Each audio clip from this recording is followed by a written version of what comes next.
What's up, Legion? Welcome to episode 35. 35. We've made it 35 whole episodes of I Still Call It a Lariat, a pro wrestling podcast. With me to review things in AEW and NXT is my Fezzik, Hound Dog. How you doing, buddy?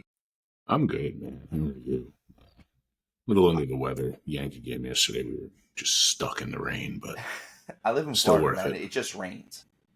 That's what happens. But it rains for like 4 seconds and then stops and gets hot. I was in the Bronx and just cold and wet. And you're already in the Bronx, so it's already kind of cold and wet. Listen, do not besmirch my stomping grounds. Oh, man, we got a lot to go over today. WWE's counting down on house shows. NXT had its go-home show before going to the CW. AEW had Grand Slam, and I don't know if they really hit a Grand Slam with their 2 episodes, but that's where we're at in the world. But before we get to any of that, first off, let me get to our nonprofit organization. That is Tap Cancer Out. They are a nonprofit organization that helps out with cancer, obviously, jiu-jitsu tournaments. They help out with Alex's Lemonade Stand, American Brain Tumor Association, Isabella Santos Foundation, Little Pink Houses of Hope, Camp Sunshine, Christopher's Haven, the Sidney Kimmel Comprehensive Cancer Center at Johns Hopkins, CureCervicalCancer.org, First Descents, and Tom Coughlin's J-Fund. The J-Fund. The J-Fund. Guys, as always, the information for that will be in our description below. Please help out. It's on all of our social media accounts. Please, please, please help out as much as you can. But to go along with that, on a lighter note, we have a lot of bonus content coming out this week. We have an interview with 3-time World Heavyweight Champion EC3. He's a 2-time TNA World Champion and the 1-time NWA Champion. And he goes in depth on a lot of the stuff that he will be doing in the future of wrestling, stuff that he's done in the past, gives you some glimpse into behind the curtain, if you will. We also have our preview episode of the Bad Blood PLE, where Hound, myself, and Mr. Showtime will be making our picks and predictions. Big episode for that one. And of course, AJ, big AJ from the Costco guys, will be doing an interview with us this week that will be dropping as soon as possible. He's got a lot of information to give us about future projects and how it's going to impact the wrestling world. Everyone should and needs to check all of this stuff out. And as always, guys, if you like what you're listening to, if you like what you're watching, and you just keep doing it, please make sure you hit that like, subscribe button, follow, all that stuff. You have no idea how much it helps us out. We appreciate every one of you and get on board. Come on, man. The Legion needs to grow. Well, not only that, there's going to come a point where you're going to start looking forward to hearing our idiotic rants between each other, and you'll start viewing us as those friends you never wanted, and you just want to hear us talk. It's going to be fun. Don't miss out. I mean, we're already each other's friends like that, so. Maybe. All right, with that, let's get to wrestling news around the world. Big news coming from WWE is that they are cutting down their house show schedule. I think this has some pros and some cons to it. Obviously, a pro is, instead of going to some place like 3 times a year, you're only going once a year, and every time you go, you're going to sell out because you're going to want to see them. Yeah, supply and demand. But I don't see how it's a bad thing, because think about the fact when we would talk about it when both you and I were just doing the independent stuff. We talked to folks who became the road dogs of the independents, and we'd hear the WWE guys talking about being on the road 280 days a year, which, quick math, what is that? Basically 80% of the year, 70% of the year? It's like 75, 80% of the year, yeah. Yeah, so the fact that, and now with everything being so interconnected with the internet, you almost don't need to do that, because you could search up anything and you can catch something you haven't seen before. And you can catch it from pretty much anywhere in the world, not to mention the fact that the other big promotions, be it NJPW, MLW, pretty much anywhere globally, you can get tapped into it now too. So there's no need for folks to go and destroy themselves on house shows constantly anymore. The only thing it's going to hurt invariably is merch sales, but even that might not be because of the internet too. I don't think it's going to hurt merch sales as much as much as we even think it would. My thing is, especially the way that WWE does their recruiting now. You do get a lot more college athletes rather than independent wrestlers. So a lot of these guys, and girls, sorry, a lot of these folks, they don't get their reps that they need to get it. And that's the only thing that I see as a downside. I know Liv Morgan, of all people, said that she's a little disappointed that they don't get to do the house shows. I know for a lot of wrestlers, even you hear Undertaker talks about it, The Rock, a lot of these guys talk about how house shows in the back were the chance to try something before you brought it to the main stage. And if it maybe popped the fans there, you try it on television, and maybe it works, maybe it doesn't, but at least you got almost like a soft opening of it. Of course, that's where the people's elbow came from. It was The Rock tried it on a house show and turned into the dumbest, greatest finishing move of all time. It's just always there. But there it is. At the same point with them, I think we're going to find out that you're going to have more main roster folks spending a bunch of time at the Performance Center. I think that's where you're going to have people getting their reps in, but they're going to be controlled reps, and it's not going to be in front of an audience, and won't be some of the shows, because both you and I have wrestled on shows where there was a couple hundred, even 1,000 people in the crowd, and we've wrestled to where there was one or two people. We've seen both extremes within that bracket. For the boys sometimes. Well, yeah, pretty much. But I see where the lack of reps, if you will, it could potentially hurt. It's like when you talk about boxing, guys do need to get rounds in. You get a guy who steamrolls 35 people all in the first round, suddenly he gets in the third round and he can't hang. He doesn't have the depth. But I think you're going to see more folks in the Performance Center, and I wouldn't be surprised if you start hearing about a Performance Center in Texas, a Performance Center in the Northeast where I'm at, out in Cali, out in maybe Portland. I think they're talking about opening in conjunction with, what is it, the UFC Apex. They're talking about opening up in conjunction with that, a Performance Center in Vegas. I think they've already been talking about that. I mean, it makes sense with the whole TKO thing. It'd be silly not to. And I think it's silly not to see where, Conor McGregor's not going to fight again. And if he does, he's just going to get beat up. But he would be entertaining as hell in WWE. There are guys who, as they're getting ready to age out, like Daniel Cormier, if you could get him into the pro wrestling mindset, I think he would be incredible. Granted, he's an older gentleman. He would have a short run. But at any point, it's believable that he could walk in there and beat any of them up because he can. Also true. I think the other side of that is a lot of these guys who are aging out of both of these sports, let's call them, have the option to kind of slip into a little bit of commentary or an analyst position for either side of them. Realistically, especially on the WWE side of things, how many of these guys are probably fans of UFC? We know CM Punk is. He's definitely a guy that I could see being on an analyst board. Well, he already does that with Cage Warriors too. That's what I'm saying. Is the only difference is it would be on a much bigger platform. So I could see him doing something like that, or any of these guys, any of the guys that have some type of, especially the guys that have the amateur wrestling backgrounds and stuff like that.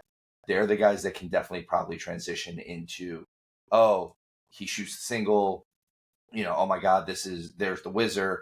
Like, you can get a lot more of the technical terms out of them for that stuff. 100%. And it exposes them to, ultimately, if you're going to be talking about becoming analysts and doing like that, it exposes you to ESPN, which is the top of the top there. And what is there? There's ESPN, like 8 channels, the Ocho at this point. You can find your way onto something over there. And there's plenty of folks with enough personality. I think there's even more than that, because now it's like ESPN, like 19 Soledad or something like that. It's weird. There's so many. But like I said, I don't think that this is the worst thing in the world. I think this is actually, I think there's more pros to them cutting down the house shows than there are cons at this point. And I think you'll see less injuries. It just, folks, there's a big thing to be said about being able to be in your own bed. Exactly. I completely agree with that. Let's see. We've got another kind of WWE / AEW thing. Rey Fenix is not going to be cleared to sign with the WWE anytime soon. AEW is adding injury time onto his contract. This doesn't surprise me. This is something that a lot of promotions have always done. You missed, even combat sports in general. Hey, you weren't able to fight. You have a 3-fight deal. You still have to get that 3rd fight in. It doesn't matter that we had it scheduled and it fell through.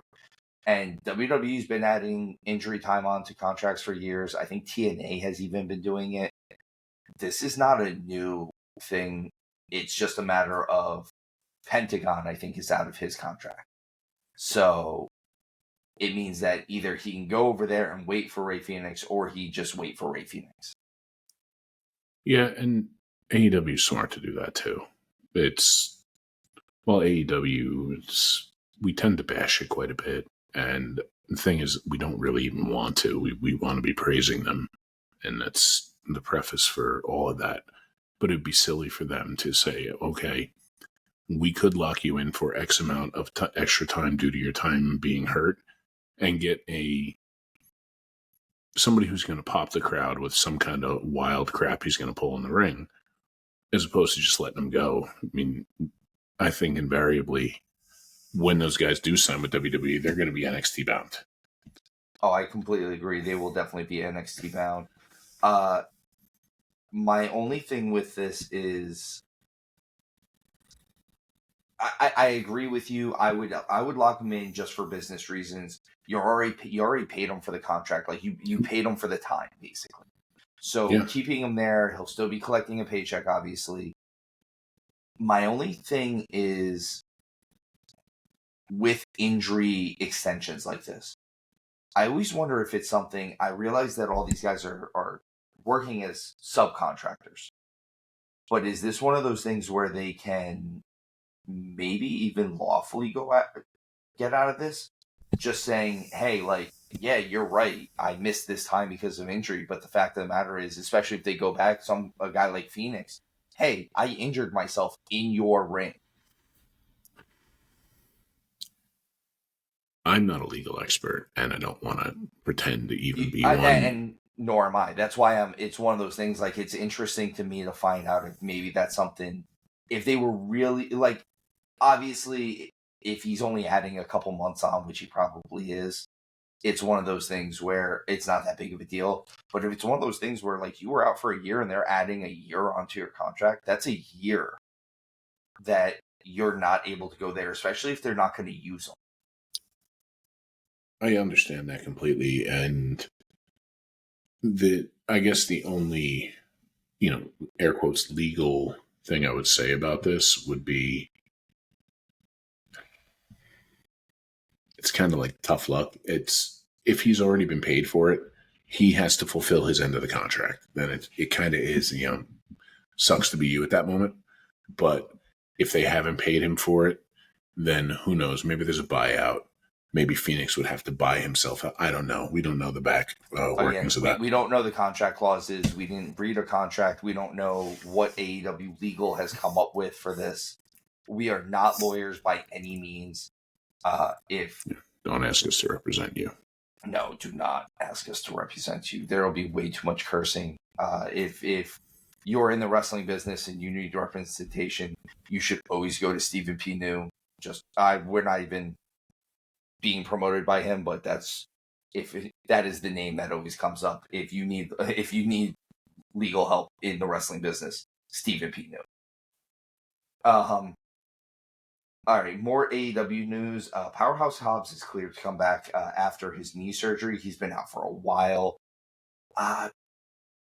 I hate the fact that he had to get this knee surgery, and I felt like he was out for a little while just before this too. Powerhouse Hobbs is one of those guys that he's got it. I want to see him. I want to see him work. I want to see him wrestle. He's got that big bull mentality, but he's very athletic as well. He kind of checks all the boxes of what I want in a pro wrestler. 100%. Powerhouse Hobbs he's a specimen. I'm not quite sure how tall he is, but when he first broke in there, I know he was attached to Taz, and he could adopt an old Taz style. Like, you can definitely see the influence, but he could full on replicate old Taz and take what was kind of groundbreaking at the time and take it even further, because he's a better athlete than Taz ever was. He's bigger, he's stronger, and he's charismatic. Like, you want to see him. Not that Taz isn't all those things. Taz, unfortunately, was like 5'7"? That was his own. Yeah, 5'8", something like that. I think Hobbs is a solid 6'1", 6'2" at least. He's a mountain of muscle. He's entertaining, and he's got a lot of upsides. Needs a little bit of promo work, but I think most folks over at AEW need a little bit of promo work. That's why you have like a Don Callis type help you get your footing under you for that. And I mean, that kind of promo work sometimes is just a matter of I know we talk about reps all the time, but getting the reps in, doing the promos. He's listed at 6'1" as his build height, and he's billed at 270. I think he's a little trimmer than that now, but even still, 6'1", 250, 260, and he's built the way he is. That's just his look at star power. He's built exactly like Big E. He's actually a more shredded Big E if you really looked at him. And he's taller. Is he? Big E is only like 5'10". That's his big. It's been one of his biggest downfalls for me. I can see that, actually. Again, the aesthetic. He's so big, but then you stand him next to a dude like Bobby Lashley, who's like 6'3" or 6'4", and he looks tiny. Yeah. Although everyone looks tiny next to Bobby Lashley. This is very true. Bobby Lashley, it looks like he ate himself of muscle. Except for maybe Powerhouse Hobbs, which if they're going to maybe do this new version of the Hurt Business, the Hurt Syndicate, if you will, Powerhouse Hobbs is a great candidate for that. And you said, maybe having a mouthpiece. MVP's a great mouthpiece for him. 100%. And I think AEW would be foolish not to do that. It could only add positively to Hobbs, because invariably that would head to where you would eventually have to have the Lashley Hobbs thing. And if done right, you've kind of got the one big guy who's now trained the other big guy, and then almost like a torch passing thing at that point, because Lashley's not getting any younger. I think he's in his 50s, if I'm not wrong. He's close. He's at least in his late 40s. Yeah, if he's not 50, he's close. And he's still incredible. He's another one, though, not very strong on the mic. MVP can carry almost anybody on the mic. And as far as your promo skills go, you have MVP to help you out with at that point as a young worker, because he is a younger dude. And on the ring side of things, if you get the entirety of the Hurt Business together, you now have Bobby Lashley and Shelton Benjamin to help you with your in-ring work. That's invaluable. Like, you can't put a price tag on what he would gain from riding up and down the road with those guys. Yeah, that's one of those intangibles, if you will, there. Shelton Benjamin, if anybody who's listening, if you want to be blown away, go back and watch the old Shelton Benjamin Shawn Michaels match. You will be floored, because a lot of people didn't realize just how incredible he was until that match. And Lashley can show Hobbs how to properly big man. I completely agree with that. I'm actually a big fan of Shelton Benjamin's old stuff when he was tag teaming with Charlie Haas. If you get some of the old stuff of him and Haas as the world's greatest tag team, man, like, you want to talk about two athletes that are just the athlete is athleting, so to speak. Those two. Yeah, and then another word that I don't like to use often, but is so apropos for those two: studs. They're studs. They are absolute studs. Oh man. Another AEW wrestler, Toni Storm, wrestles her first match in Stardom since 2018. A lot of this was the ending of this added a bit to the Tony, Mina Shirakawa, Mariah May story. They did a whole little kind of promo afterwards where Tony acted like she had never heard of Mariah May, I love that. which just adds to her being, crazy because she's I supposed to love be that. crazy. I like the fact that they're doing this. I think a lot of this is leading towards they're supposed to do, what is it, Grand Slam Australia in February, I think it is. And that's going to be, I believe that's going to be a stadium show as well. And that would be a good place to kind of revisit Mariah and Tony. Enough time will have passed at that point, and I don't think the strap should go back to Tony. I like what they're doing with Mariah quite a bit, but I adore Toni Storm's character work. I adore it. She reinvented herself, and I think we've seen people do the crazy thing before, and entertaining to a point. Toni kind of broke the mold and rewrote what to do with it, and it's fantastic. She's so good. Yeah, it's incredible. Well, and her in-ring work has been just great. Like, there's a lot. If for those of you who have not gone back or have not listened to any of the shows where we review some of the AEW pay-per-views, quite often Toni Storm's title defenses are me and Showtime's favorite matches on the show. That's how good they are. I mean, don't get me wrong, Will Ospreay tends to steal the show, but as far as what our favorite style of matches, it ends up being the Toni Storm match. So it's a classic wrestling match. It's a wrestling match. I like watching a wrestling match sometimes. I don't need to see 9 million flippy doos. I don't need to know how athletic you are. I want to see the story in the ring. You talking about that right there, and it's I know we're in 2024 and you're not supposed to necessarily make comparisons between men and women, but who Toni Storm is kind of reminding me of right now with everything she's doing? She's the female Jake Roberts of this generation. I could see that. Everything she does has a purpose. Every step, every look, every tilt of her shoulders, turn of her head, every bit of it. I think she is so much more calculated and intelligent than any of us have given her credit for. And I think we are sitting on, if they don't screw it up, because WWE dropped the ball with her. 100% they did. We could be talking in a couple years about, wow, one of the greatest of all time when it comes to the female side of wrestling.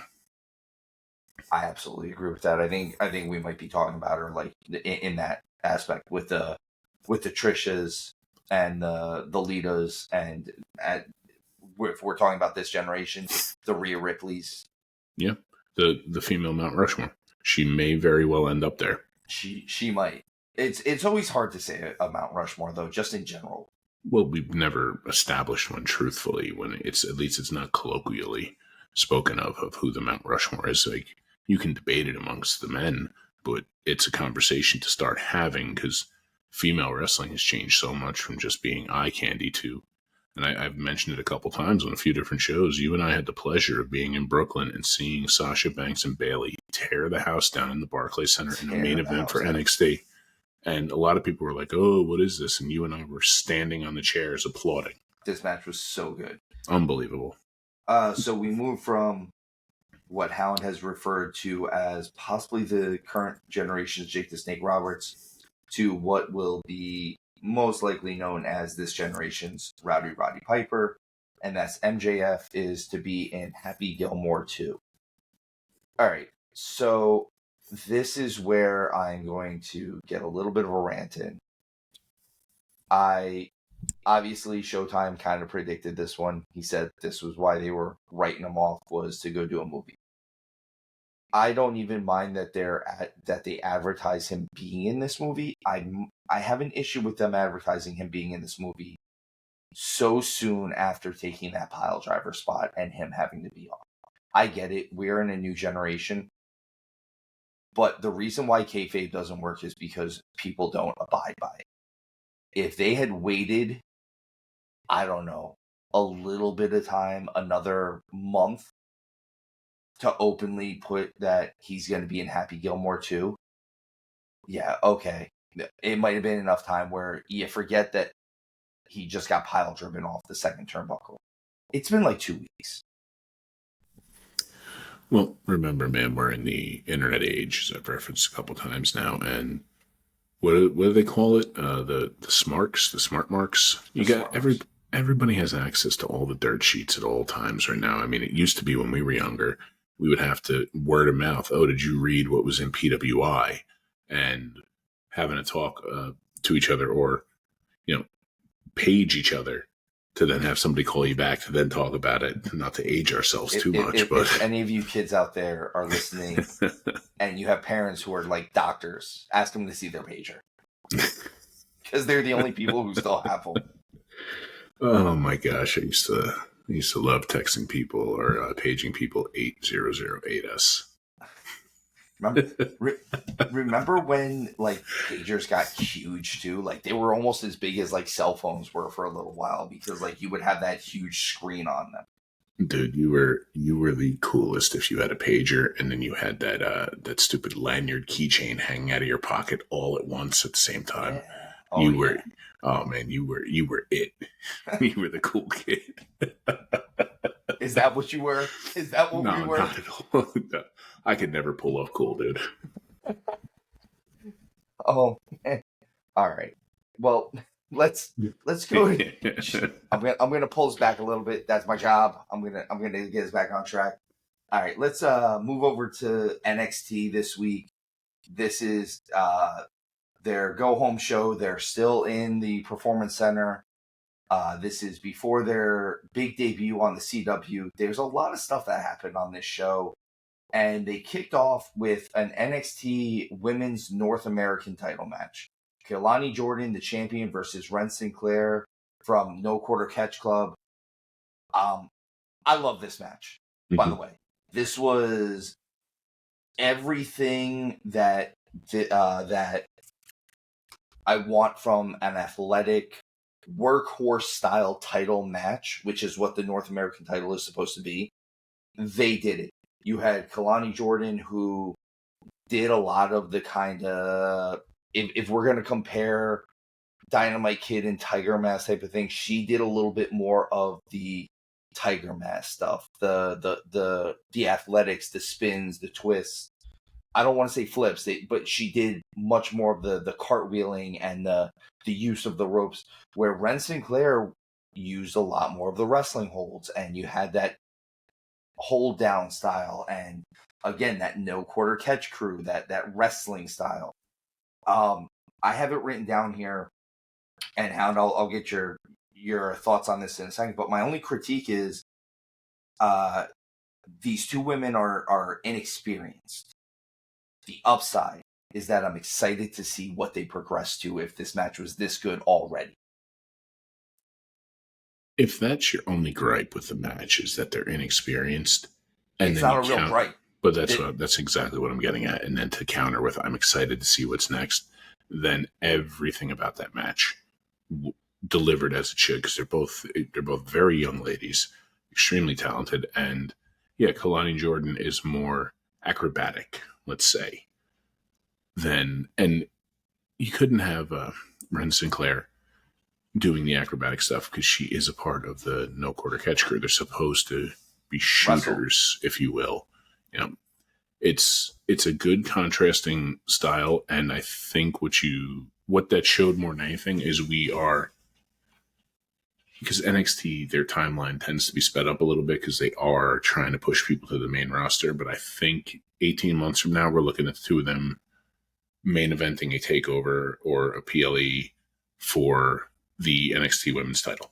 I think you've established that this is the path for the two of them. I think Jordan gets there first, and Ren Sinclair is the one who comes up through everything. I think she's going to get a lot of people on her side as it's going.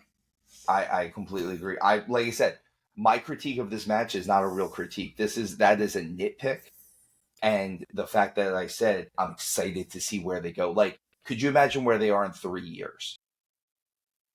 Like it'd be like I'm getting goosebumps thinking about how good this match was, and in 3 years how good this match could be.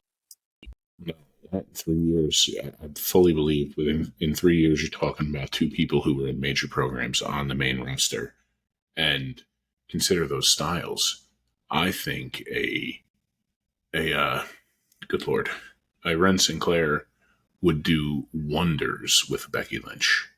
I think you've got something incredible there. And Kaylani Jordan, let her and Bianca go. Just be like, hey, look at how even her and Jade. Good lord, oh god, Tiffany Stratton, jeez Louise, that's even better. But yeah, her and Bianca, her and Tiffany, Roxanne at that point. Roxanne, I mean, or any of them working with Rhea. Yeah, Liv is coming into her own a lot more lately. Like I said, this match got me really excited. I was really happy. I know we're harping on this, but like, yes, thank God. Like we got something really great to talk about this week. Well, that's what we've been asking for too. I mean, everything we've been saying, we want more wrestling. Everything doesn't and again, these are our opinions. This doesn't make it fact, but everything we ask for, it isn't always super work rate, and neither one of us want 4,000 finishers that get kicked out of and everything else where you devalue the move. It was just two incredible athletes out there performing, and they've got some chemistry, that was the most important thing, the most important takeaway from it. You have two people who can work together. You can have two of the most incredible people on the planet, and they're just oil and water in the ring. Those two, they're oil and vinegar. They're going to go well together. I completely agree. And like I said, I can't wait to see where they go from this. Up next, we get the start of viewing the NXT press conference. This would progress throughout the night. At the moment, it was kind of just a promo for Ethan Page. Again, this didn't seem like a very real... That was my only issue with this, is this press conference didn't seem very real. The look of it was fake. The fact that you couldn't really see the press, if you will, asking questions felt fake. So don't get me wrong, Ethan Page cut a good promo. He answered the questions the way he should have, but it just seemed very, very fabricated. And I think that's fitting with his character. My only issue is that this fabricated press conference went on through the program, the entirety of the program. Again, it's back to another thing we've said. Sometimes things stick around just a little bit too long. Sometimes. And this was one that stuck around too long. You know, the fake fabricated portion of it fits his character perfectly. It fits the arc perfectly. But at some point, it's okay. We get it. You can move on now. It didn't do the show or Ethan Page any favors. That's what. So like, Ethan Page didn't do the press conference all night, but the press conference lasted all night, and it just felt very, I don't know. Like I said, it just didn't feel realistic. But this went right into, we get a back locker room segment with CM Punk, with Javion Evans, only for a second, and then he has a talk with Trick Williams, letting him know he's going to call it completely down the line. He's not going to side with Trick or side with Ethan Page. No one is allowed to cheat. No one is allowed to use cheap shots. And if Trick Williams is the better man that day, he'll raise the title and he'll wrap it around his waist. And if Ethan Page is the better man, then he's going to do it for him. I like this. I like this kind of more down to earth Punk, where on Raw we're getting him and Drew McIntyre in like a down and dirty blood feud. This is much more, hey, I've been where you guys are, and I'm telling you, this is how you present yourself. I think, obviously, with him being in Chicago, it's silly not to include Punk. You know, because, I mean, rumor has it he might be from Chicago. I heard something about it. But Chicago adjacent. Yes. The real takeaway from me from this, and and I hope the guys in the back guys and gals in the back are picking up on this too. I believe Punk is arguably the greatest of all time on the mic. You can argue that he is, you can argue that he isn't, but he's in the conversation. He's damn good on the mic. He's showing multiple sides of the character and how two things can exist at the same time from the same person.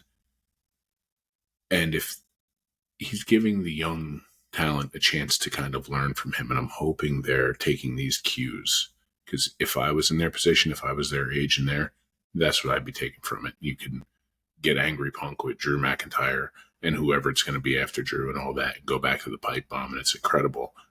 But the fact that you've now shown that this is somebody with the only thing he's invested in is the fact that this is the future. He's not invested in any one individual. He's invested in the whole. So it's learning how to, as you start to head towards the twilight of your career, become the mentor for those coming in.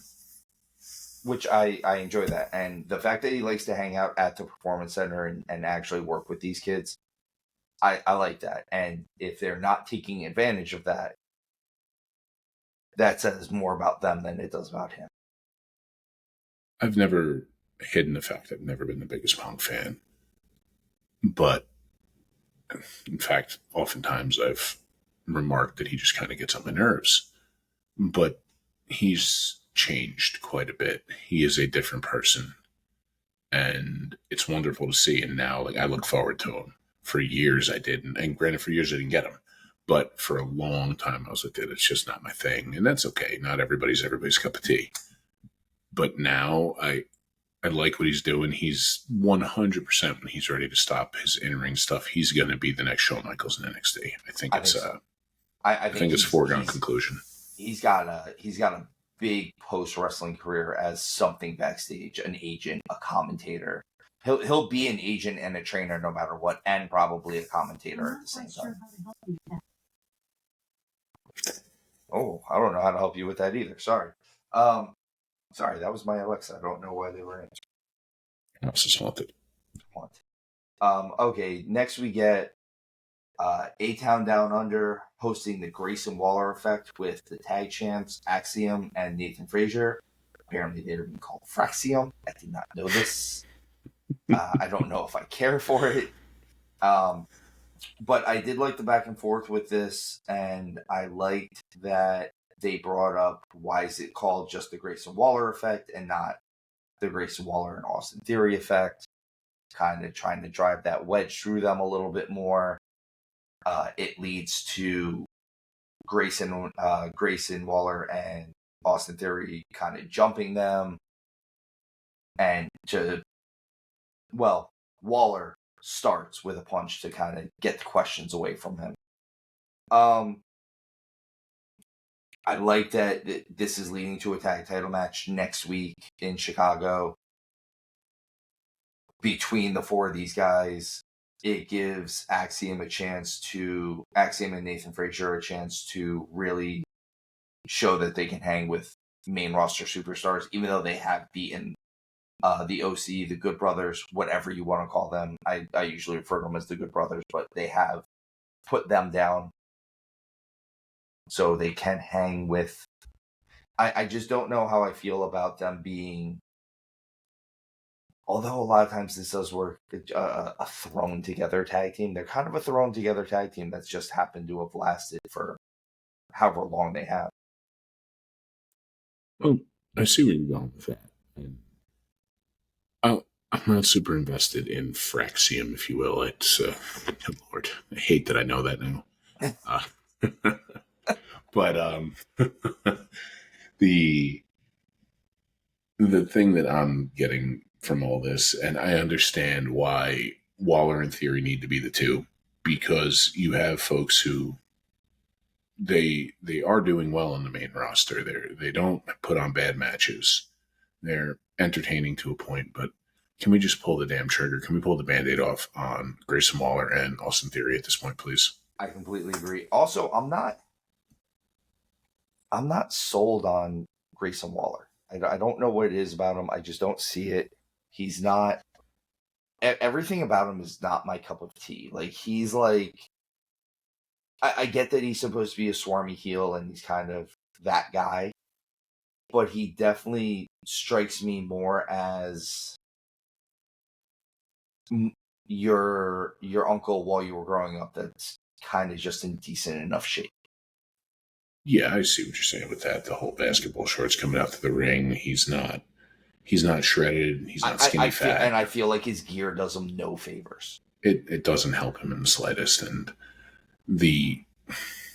I get that he was trying to look for something that was like a little different than what everyone else was wearing, but those things look stupid.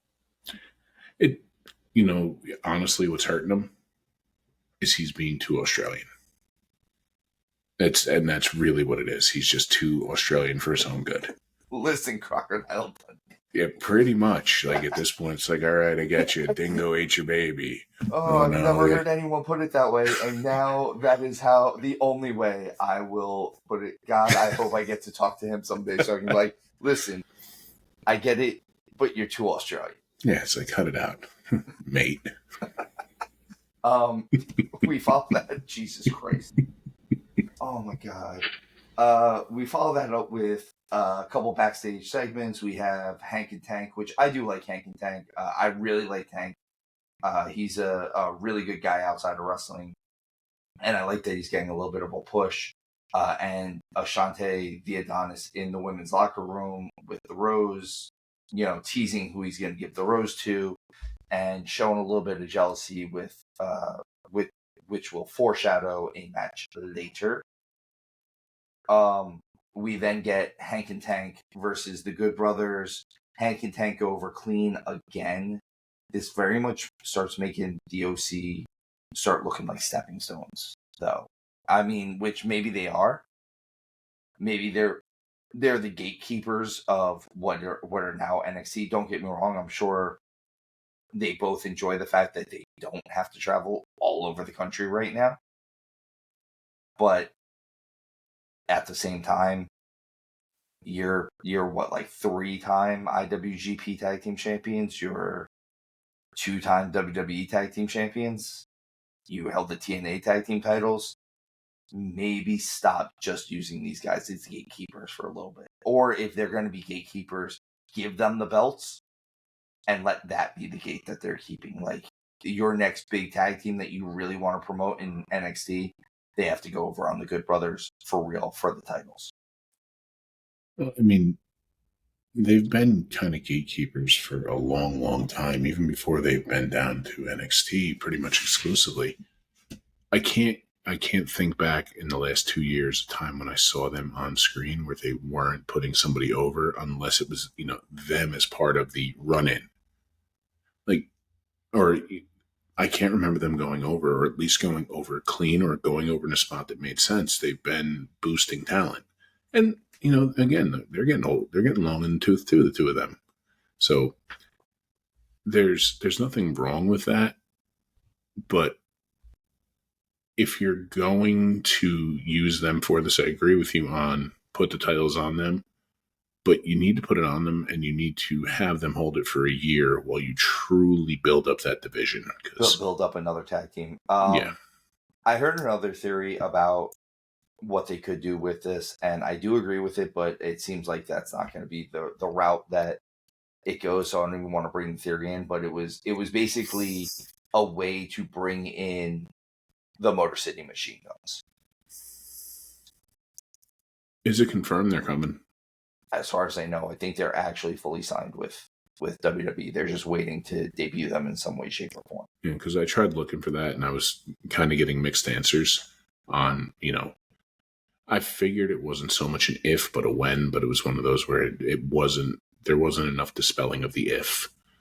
If they're doing that, I think that's dumb. I think the way you do that then is you'd have to have the Motor City Machine Guns come in and make their way to them. Not just, okay, here they are, and now the Motor City Machine Guns look incredible because you walked in and beat up, the OC, the Bullet Club, the Good Brothers, whatever you want to call them.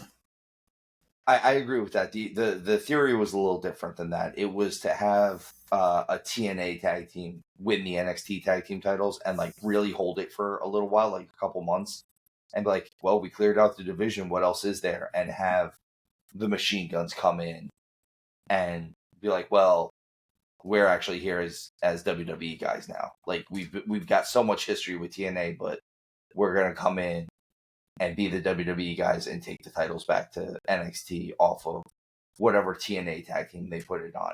And not even have them be heels, just be like, not even have the TNA team be heels so much, but be like, hey, we are TNA representatives and we're proving that at least our tag team division is the best in the world. I see where you're going with that. I don't think the theory really holds water.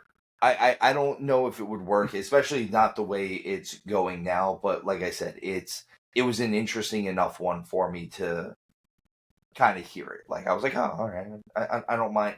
I didn't mind it. I think that was the thing. Is there's a lot of things that people throw out theories, and I'm like, I don't even know why I'm listening to you right now. That one actually, it had some good booking ideas to it. There's legs there. There's definitely some legs there. But it's one of those things where I think the margin for error is really super thin. I think that's something, I guess a phrase that I haven't heard in a while, but you could jump the shark with that pretty quick if it's not handled virtually perfectly. I agree.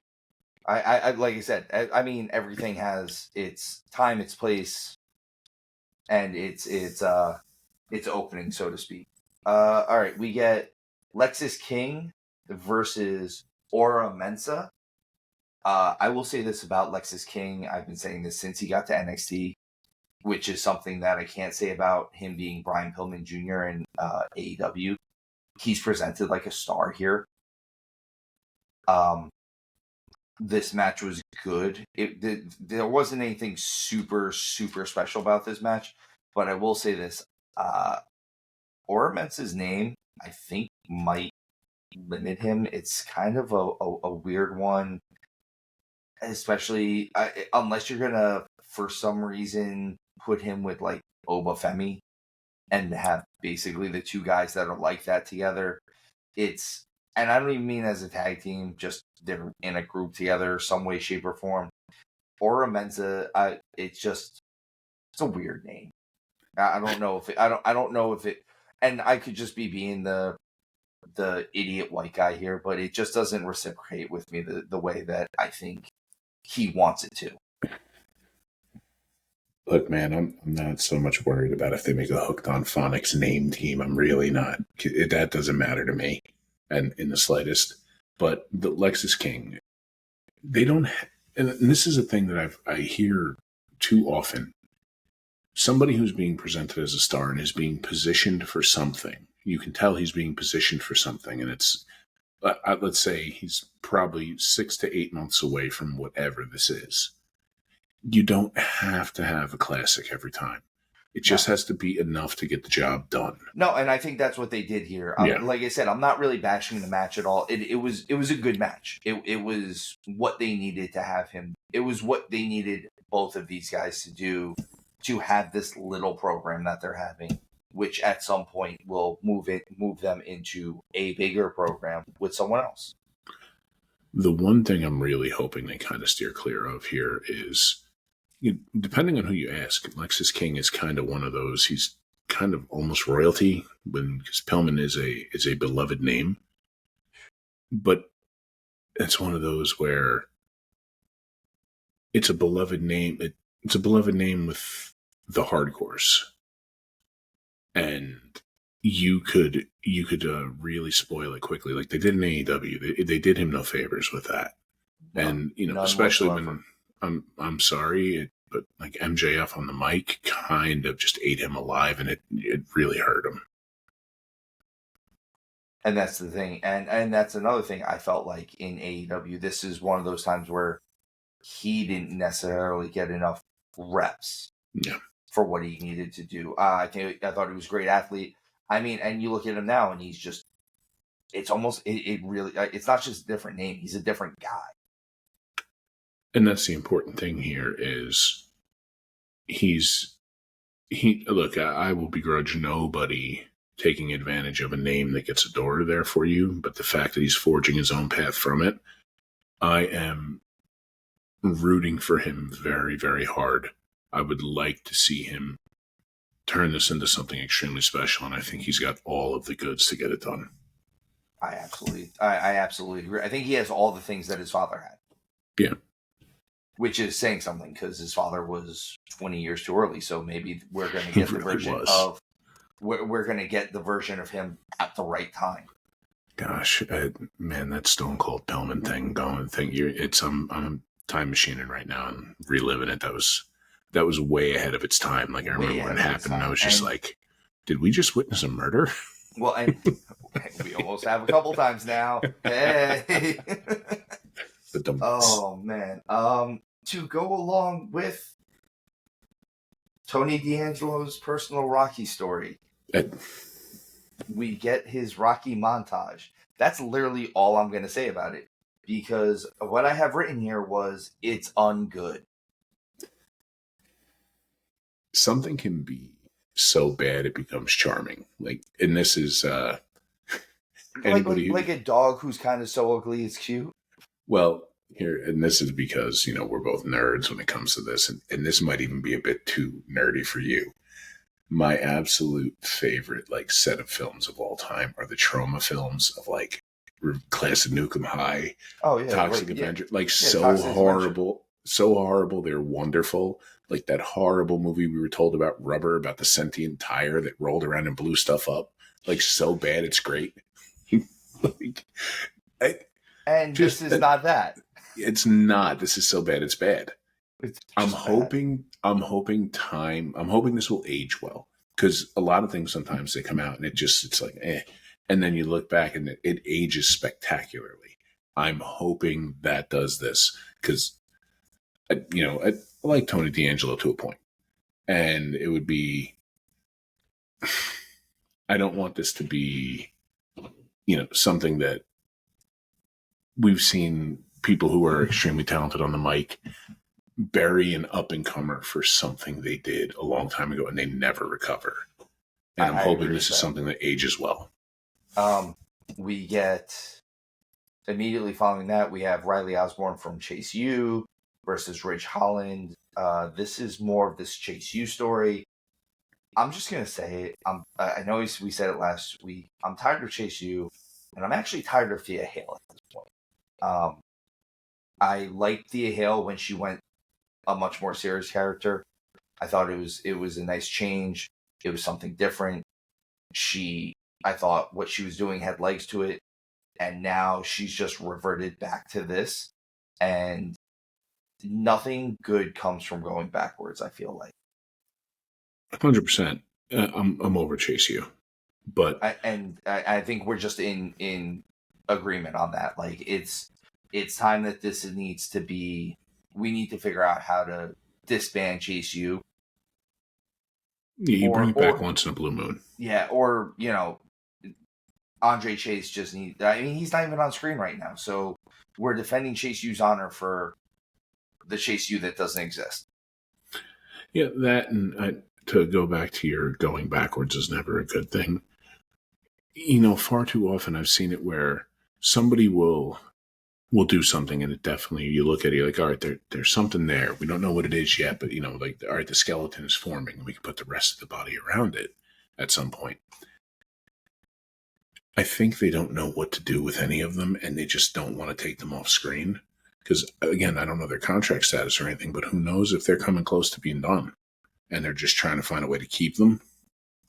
I could see that. I could definitely see that. Like I said, it's just whatever this is, and if Legion, if this is working for you, again, let us know. Comment. Tell us why we're wrong. Tell us why we're right. Let us know all of this stuff. Yes, tell Steve why he's wrong. Yes, I'm usually the one that's wrong. So let me know why I'm wrong. Let Hound know why he's right. No, listen, and our other stuff. I need you to tell. Need all of you to tell Showtime why he's wrong. He doesn't even read those comments anymore. Oh yeah, they're the outliers that don't Yeah, exist. yeah, The exception to prove the rule. Yes, that's the fake news. Jesus. I love it. We get Wes Lee and Zachary Wentz in a really good satellite footage promo segment here, where it definitely feels like they're redoing the Seth Rollins Matt Riddle build up. But I also like that they've got this really good build up for this street fight that they're about to do. Like I said, I really like this. Especially, I like the idea that neither one of them is afraid of it. Like, as much as Wesley is the heel, he's not afraid of his brother. The important thing that you said in all of that is you referenced a feud that was really done well. And there's nothing wrong with taking a script that you know is successful and giving it to these young up-and-comers. I mean, how many times have we seen essentially a recreation of a match from 20 years ago where we see that finish and they've put a modern spin on it? This is still kind of fresh, but Riddle's no longer there. So, and if you're comparing anything that Seth Rollins is doing in a lead up with these guys, you know that they're on something. It's on to something. Exactly. Yeah. And I like that they did this. They had the cursing involved in it. Like, they had the bleep outs. It happened allegedly off camera.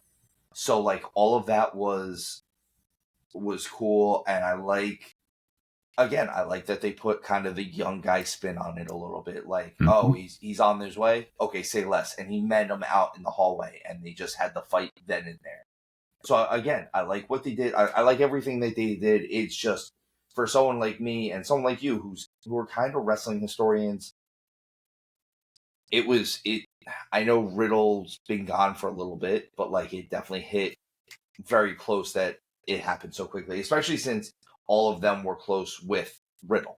So to do the Riddle spot or the Riddle promo, it almost seemed a little bit too soon.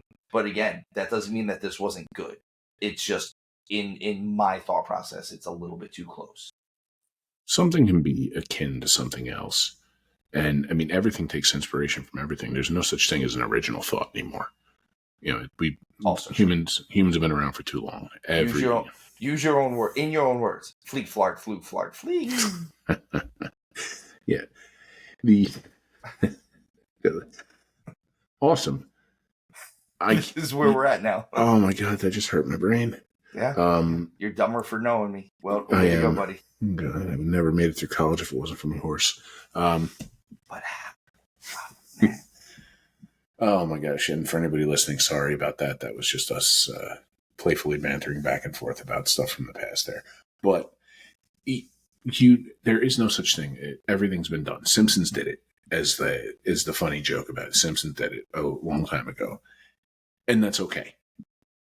And that's really okay, because that's why, even if, it almost gave off kind of too, which is it had the realism. And I'll tie this to MMA. This gave off almost a John Jones, Daniel Cormier thing there. Definitely did. It had the realness. Like, they played their parts well to where you're like, no, these dudes are really trying to kill each other right now. So they did absolutely well. Agree. And they deserve props for that. We got a women's tag team match, which was kind of just a reason for Ashante the Adonis to come out and give a rose to one of the girls that's not in the tag team match and cause some type of jealousy there. That whole storyline is just not hitting for me. Again, honestly, if it wasn't for the fact that I thought about it, I hadn't thought about it, I probably would have fast forwarded through this match. Truthfully, I hate to be that guy, but I would have fast forwarded through this match. I don't watch reality TV. Like, I don't care about The Bachelor or the whatever the hell it is. Like, we immediately go from that into something that did interest me, though, and that was CM Punk and Ethan Page backstage. And we get the same type of talk between Ethan Page and CM Punk that we had with Trick Williams before. You get the eye-to-eye stare down. I like this because you kind of get to see how big Ethan Page is as well. It kind of portrays him as a bigger dude. You get to see the big athletic guy that he is. And they have the talk where I told Trick Williams, if he's the man, I'll give him the belt. If you're the man, I'll give you the belt. I'll call you the winner. Hell, if you want, I'll even wrap it around your waist. Like I said, I like this version of Punk too. I like what Punk is doing right now. And I like what Ethan Page and Trick Williams are doing right now. Like, all of it kind of is just working.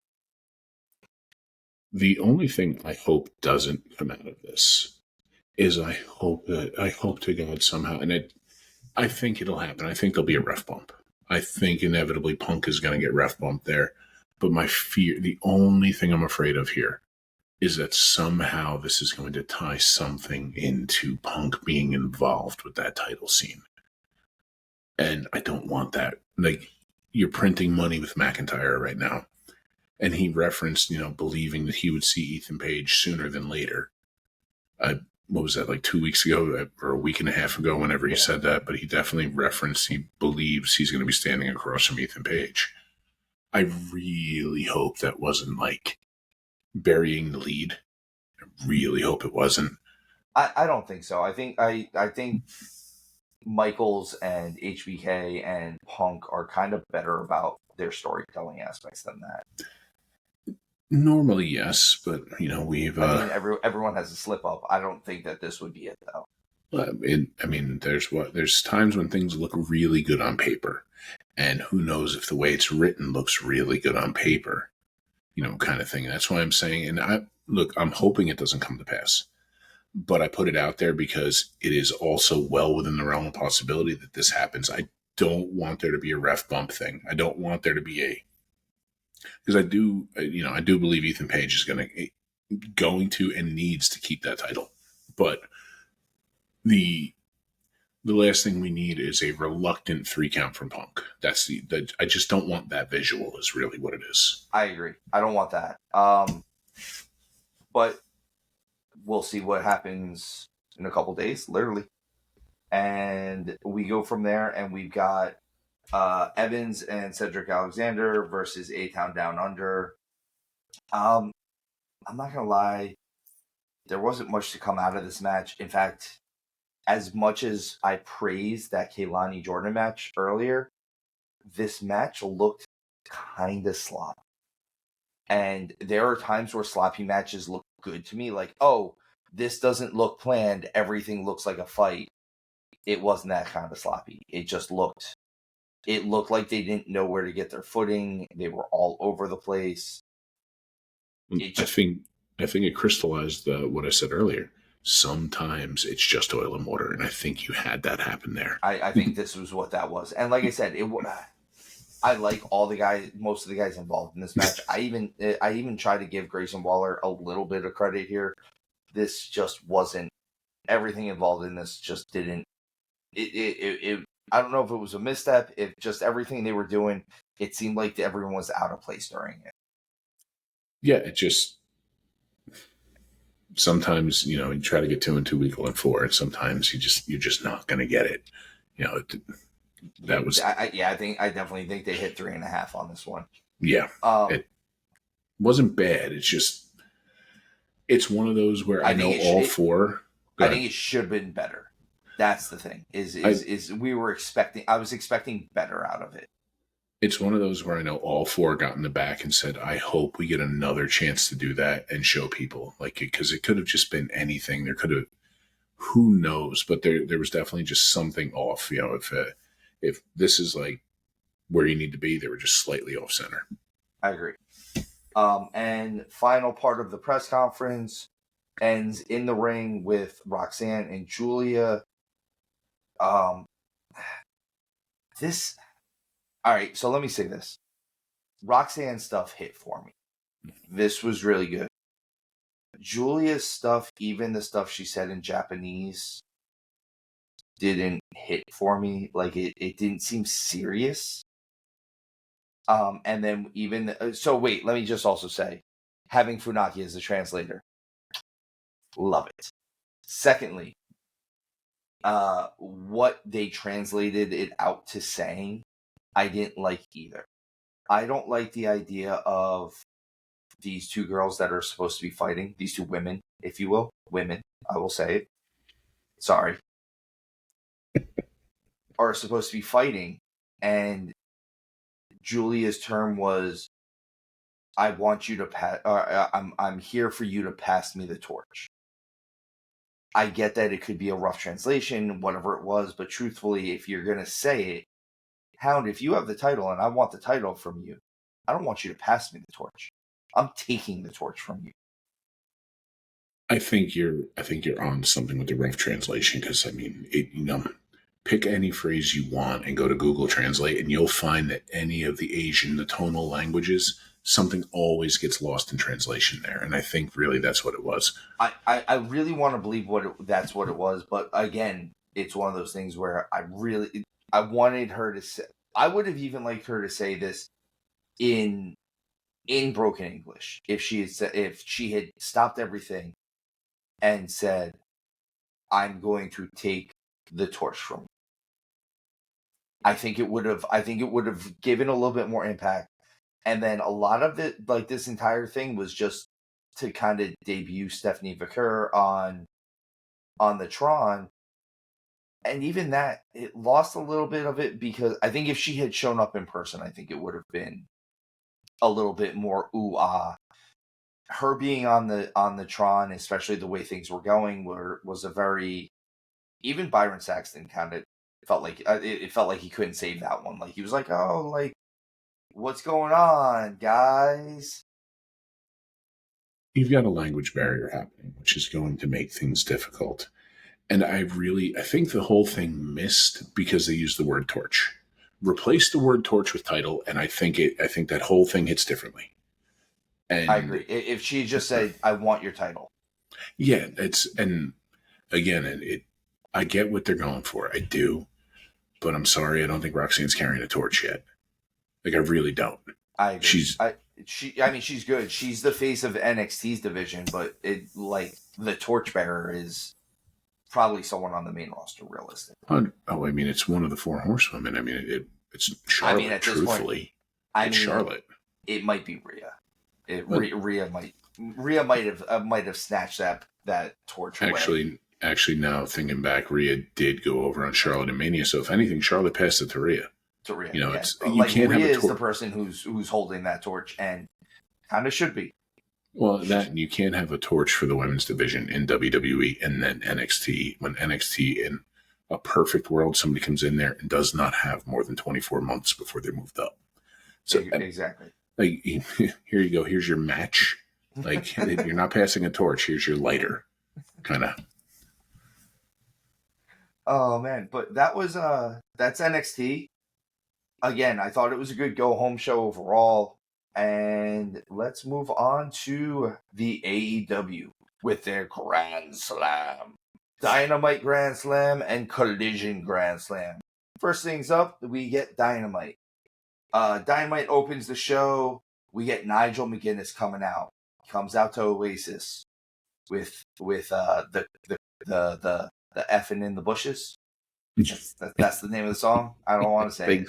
I think so. That's the name of the song. I don't even know really what that means. I don't know if they're just in the bushes or if he's talking about different bush. I don't know. Either way, him coming out to it has sparked Oasis getting back together. So good for Nigel McGuinness. Good for Oasis.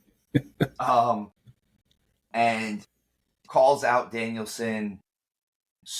Tells the ref that he's not going to wait. He wants to, if he's not going to show up, he demands that he's going to count him out.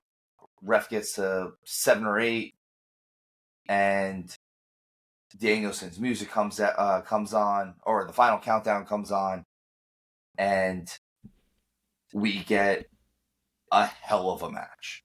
Now then, I'm not questioning the match whatsoever. The match was awesome. Was opening the show with Nigel versus Danielson the right decision in your opinion?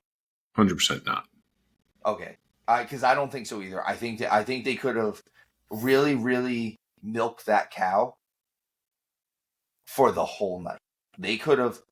I think closing with Nigel and Danielson might have been a better option than opening with them. I get what they were trying to do with Moxley and Darby and closing out the show and setting up a future match.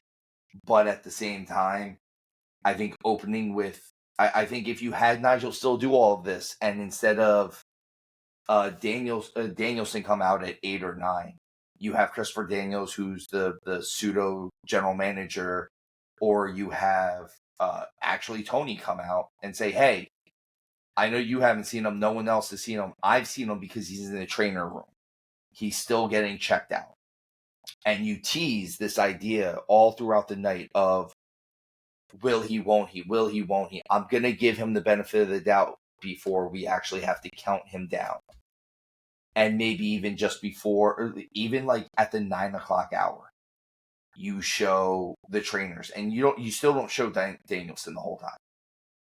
And you just show the trainer saying, I don't know if we can clear you, man. Like, I don't know, like, they use the medical speech. I just don't see, I don't know if we can, in good conscience, clear you tonight. And now you're sitting there with it. And at like 9:30, Nigel comes out. I've given you an hour and a half. If you're not out here now to have this match, I want my count out win. Yeah, they didn't need to close the show with that, but they could have extended it. They kind of did need to close with Mox and Darby because of what they did at the end. But you could have done every last little bit of that. You could have spun it a different way. I think, or at least you could have done it during the first hour of the show. Like, I'm going to give them at least until 9 o'clock until we really, like, we need to give him a full once over before we clear him. Yeah, and even if you didn't reference that, even if it was like, I have it on good authority, he'll be here, and you leave it at that, where it's like still open-ended, you could have ended the first hour and started the second hour with that segment, closing it, so you could still have had to finish the show the way they had written to finish it. But you did not need to have that as your opening match. No, and here's the thing. Once again, I want to say, this match was awesome. I'm not questioning the match whatsoever. They did a great job. Nigel, who hasn't had a singles match in, over 10 years now at this point, and Danielson, you said it before we came on, they did better for longer than we would have given them credit for. Yeah, I remember when we were talking about this, I said, I don't doubt for a moment that they're going to do okay, but I thought it was going to be 7-8 minutes. And then you would start to see, like, the way... I mean, if it was up to me, and maybe this is why I'll never get hired as a writer, I would have had it be something where Nigel looks great, Nigel looks great, Nigel looks great, and then eventually just the father time catches up to him there. But I get it. This is Danielson's greatest hits. This is what we're doing. This is Danielson's farewell tour, which I understand why Moxley has to be a part of it, but we get Christian comes out. He's going to try to cash in. I have a question with this one, because this was Kip Sabian steals his pen before he can sign his name on the contract. Why isn't his name on the contract already? Because it's not Money in the Bank. But whatever. It's better now. With that said, they go back there. You see Claudio and Pac backstage. Christian runs away from them still, which it doesn't make sense that they would have been there to help Bryan Danielson at all either. Maybe I'm nitpicking. Again, match was amazing. I'm happy enough with that. I'm going to take my wins where I can get them at this point. 100%. We follow that up with Hook and Roderick Strong for the FTW title. At the end of this, the FTW title officially gets retired. I feel like this was long overdue. I think this is Toni finally listening to a lot of people saying that the FTW title just didn't need to be around anymore. I have questions about this match. Like, why did the Undisputed Kingdom shake Hook's hand at the end of this? It just seemed like it seemed out of character for them. They had been heels the whole match. There was no reason for them to shake his hand. It could very well just have to do with the ceremonial goodbye of a title that never existed. It could have everything to do with that. It doesn't add up, but I'm just one of those. I'm not going to think too much about it. I've said another time, because video games. Yeah. Doesn't make sense, just is. So I know you and I are not necessarily the biggest Hook fans. I during this match, Hook looked kind of bad. He didn't look great. And my point of this is, if you can't have a good match with Roderick Strong, I don't know who you're going to have a good match with. It looks sloppy. A lot of this, again, it looks sloppy. A lot, and it was stuff that shouldn't have been sloppy. It was rushed. And this was once again one of those moments where maybe he doesn't have enough reps in. There's definitely some of that. And it's a lot of it too is, look how Hook was presented for so long. For him to be in a competitive match with anyone, with the way they booked him, first of all, it made no sense that the dude is 170 pounds, is the monster. Like, it would be different if he was, the submission wizard out of nowhere, like we suggested before, where you could be catching him in a beatdown doing this thing, this, that, and the third, and you go for a vertical suplex, and somehow he squirms and lands in a rear naked, lands in a sleeper, takes your shoulder, however. Drop down toe hold directly into a knee bar, where then like the fast taps, like the boom, like it would be in a fight kind of deal. That's how I think they should have handled the Hook thing. But that's the thing, man. You're not a monster. He's not. And to go along with that, and Roddy Strong is a monster. He's so good. Yeah, he's so good. What I have written down here is, I kind of wish Hook had dropped a little bit of the tough guy thing when he was retiring the title. I think it would have given a little bit more to it. Like, if he didn't put the bass in his voice, if he had just been thankful and appreciative, and I appreciate the moment that he had with Taz. It's his father. It's the FTW title. It's his dad's belt. Giving it back to your father. You get the hug. But the way he spoke, it again, and this is, who's going to teach him to do this there?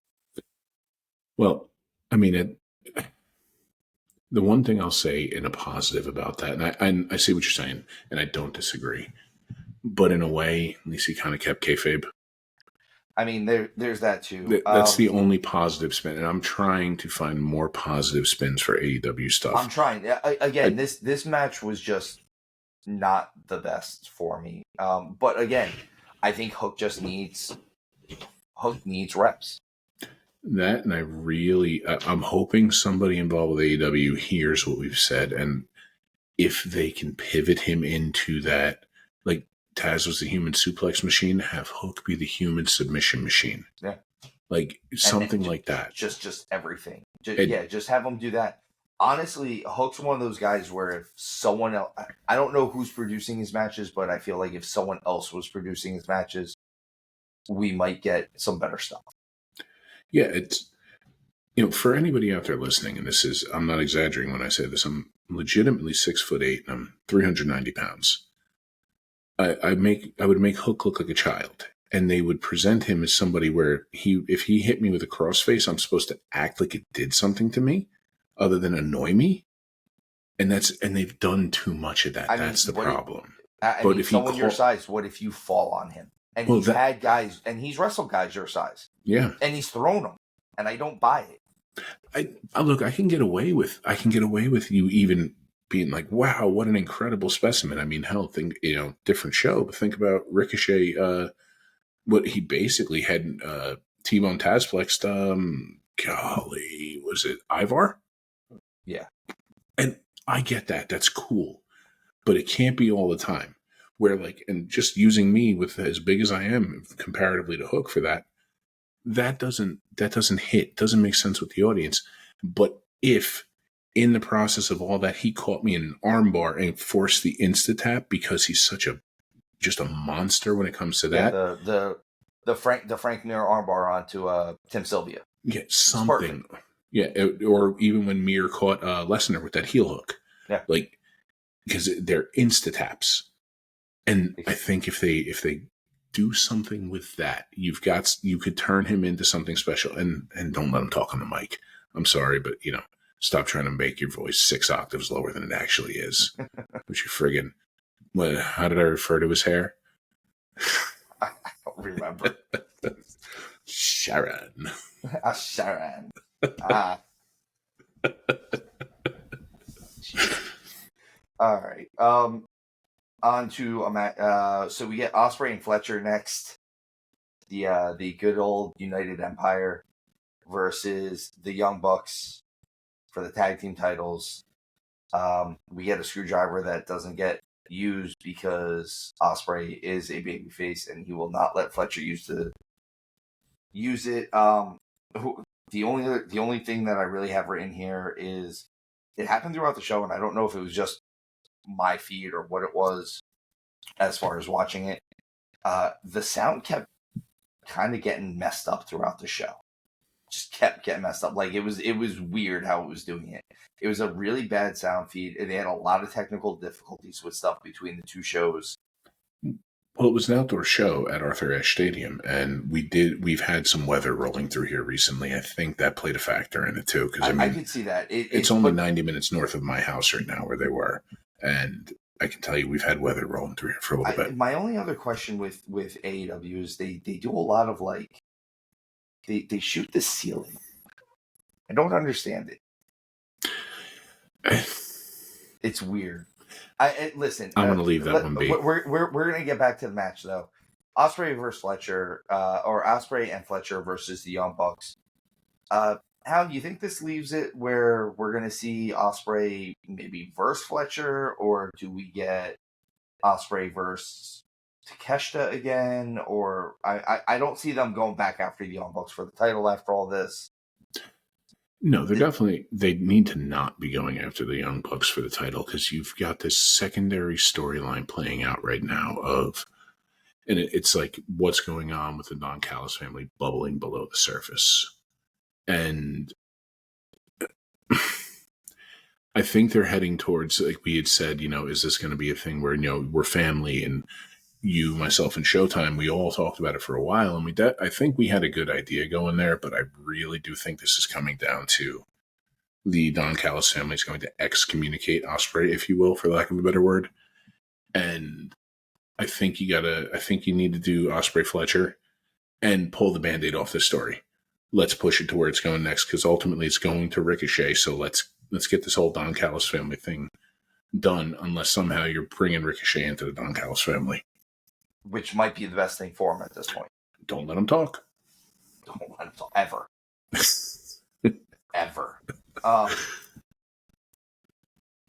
All around the match wasn't bad. It was, it was very athletic. It was a Young Bucks match. Yeah. It was a Young Bucks match. I am becoming a bigger fan of Kyle Fletcher each week. I really like him. I think he's, especially he's a big dude. I like how Callis had referred to him as well at one point, was he's a puppy with big paws. He's a big dude, and he's a tall dude, and he's still coming into his own. And when he does come into his own, and we're going to see something great. I actually do believe that. Well, you saying that, echoes and rings true with something you've been saying multiple times throughout this episode. You're seeing him get more reps in, and you're seeing it pay off. Sometimes that's all you need. Like I said, this match was good. It wasn't bad. I like that the Bucks had a cheap win. I remember saying a couple weeks ago I wanted a cheap win from them. This was that cheap win that I needed. My only thing was with they didn't need to hit the finish. Yeah. They hit him with the belt and rolled him up. He kicked out, and then they hit the EVP trigger or whatever they're calling it. If they had just hit him with the belt and rolled him up, that was enough. That was enough of a cheap shot. I think the other way makes it look like they went over clean, and they didn't. It's again, it's going around your elbow to get to your wrist. Well, it's a continuity error. Really that's what it is. There's a continuity error there, and there's been a theme which we've been mentioning now since All Out. just too long. That right there, that's a beat too long. Just that's all it is. Just this much too much. If it was, again, if you could just take 20% of that off that squirrely Hound. Yeah, it took a match that we should have looked at and been like, that was good, and became that was solid. Yeah. We go right from that to a conglomeration promo with Rocky Romero becoming part of the conglomeration. It's really all that I have to say about it. We get the women's world title match with Yuka Sakazaki versus Mariah May, our current women's world champion. Again, we both agree that we love Mariah May's work right now. I like this match. All around, it was good. I like that she's definitely got the evil heel thing going on. Like, it's I want to hurt you. I want to humiliate you. I want you to get up so that I can hit you with my actual finish. I like all of that. If they hadn't had her do that, the whole her smacking her mom thing was wasted. That right there, playing into this, you've got something going on here, and she just keeps getting more and more wicked, and I love it. And one of the things we've been talking about with AEW recently, a lot of it, you could sum a lot of things up with pump the brakes. Don't pump the brakes with her right now. Don't pump the brakes with this. Let this keep going. Let this keep playing out. I completely agree with you. I'm not saying put the pedal to the floor, but I'm saying you're going at the right cruising. Speed. This is the perfect speed for what they're doing with it. Put the cruise control on. I think a lot of this is on her. I think her sitting with Toni refined her to the right place, that she was already good, and she might be on that. She's on the road to great. 100%. And I think right there, that kind of solidifies what I said about Toni earlier. It completely does. I agree with you. This is the best stuff in either women's division, as far as I'm concerned, is the stuff involving Mariah May and the stuff involving Toni Storm. And what's more is you get a little bit of your girl in this one. Here comes Hit Willow. You get good old Willow Nightingale come out to save Yuka Sakazaki from getting jumped by Mariah after the match.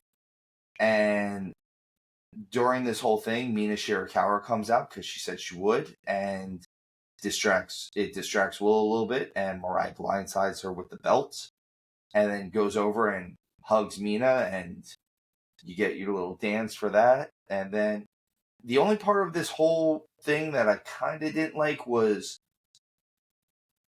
Yuka was down, and then she kind of runs after them. And first of all, she's by herself. Willow, who is the bigger girl out of all of them, the biggest one out of all of them, and the one that would be portrayed as the toughest one out of all of them, is down. She got hit with the belt. And Yuka, all 5 foot of her, runs after Mariah and Mina after already having gotten hit with like a double finisher. The thing that they missed there, I mean, obviously that's a continuity error. It was just a little bit too much. If they had cut that part out, I think it would have been that. You can even do a little of that, but it's pacing too. Like we've, in a weird way, and it's not on the same level as this, but think back to 2 WrestleManias ago. A third crossroad attempt, and Solo hits Cody. The finisher sucks. Yeah, it does. But Roman into the spear. Like you cheapened it. And that's the same thing there. So everything that was so devastating wasn't. Like you kind of that and they need to and not be mean to my Willow. Hold on.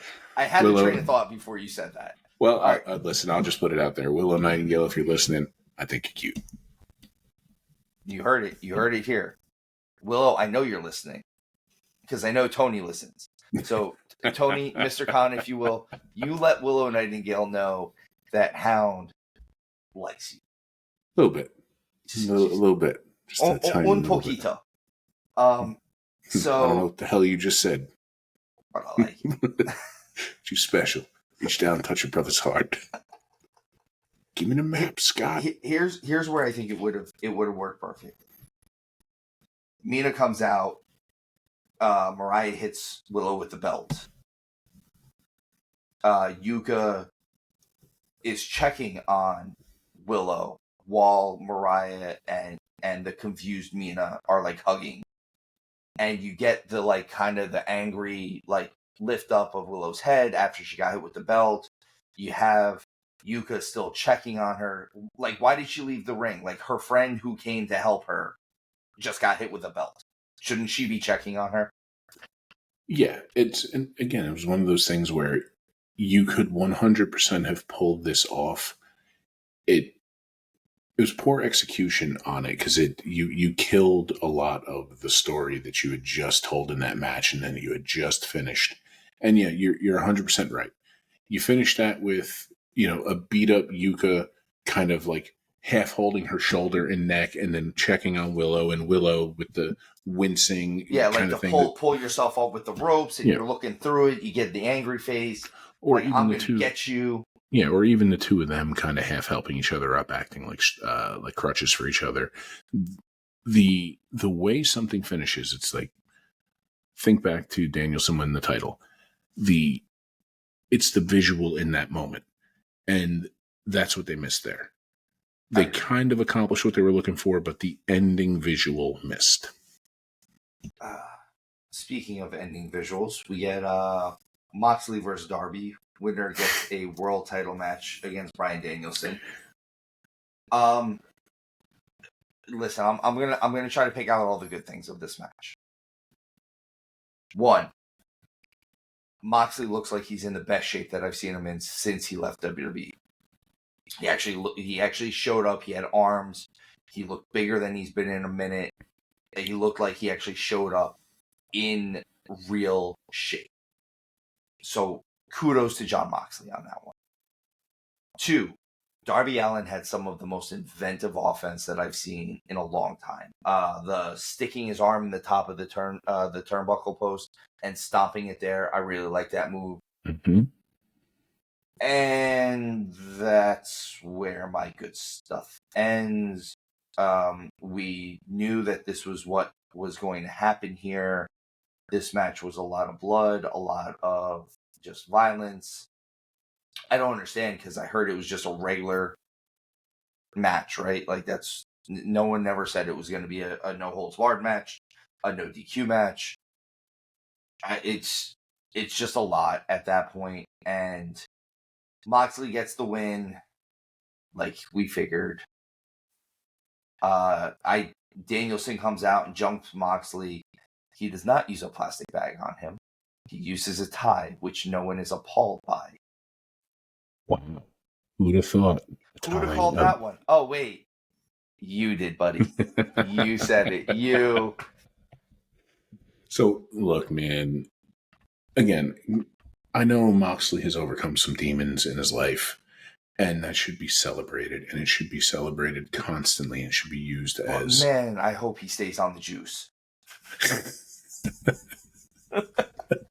Jesus Christ. But, dude, I'm sorry at this point. After what you just did, never put Darby in the title picture again. Like, you had a chance there, and we knew this was going to happen. There was a snowball's chance in hell that Darby was going to come out the other side. And if you did, holy crap, what you just did for him. So, but you also would have derailed this whole whatever friggin' romper stomper Moxley thing is. Yes, his romper room. I see Sean. He's a doobie. I will say this. If they didn't have to do this Moxley winning the title thing, if we got Darby versus Bryan Danielson. Sorry, my phone just went off. If we had gotten Bryan Danielson versus Darby Allin in just a straight match for the world title, and Darby doesn't win it, Darby is better off at the end of it. 100%. It's... Instead, now we're looking at Private Party teaming with Danielson to go after the Blackpool Combat Club? That's the army that you want? Well, we don't even need to get to that point of it yet, which, again, that's just like, that's how I feel about this whole thing. That's the army that you want, though. That's the army that Bryan Danielson is forming?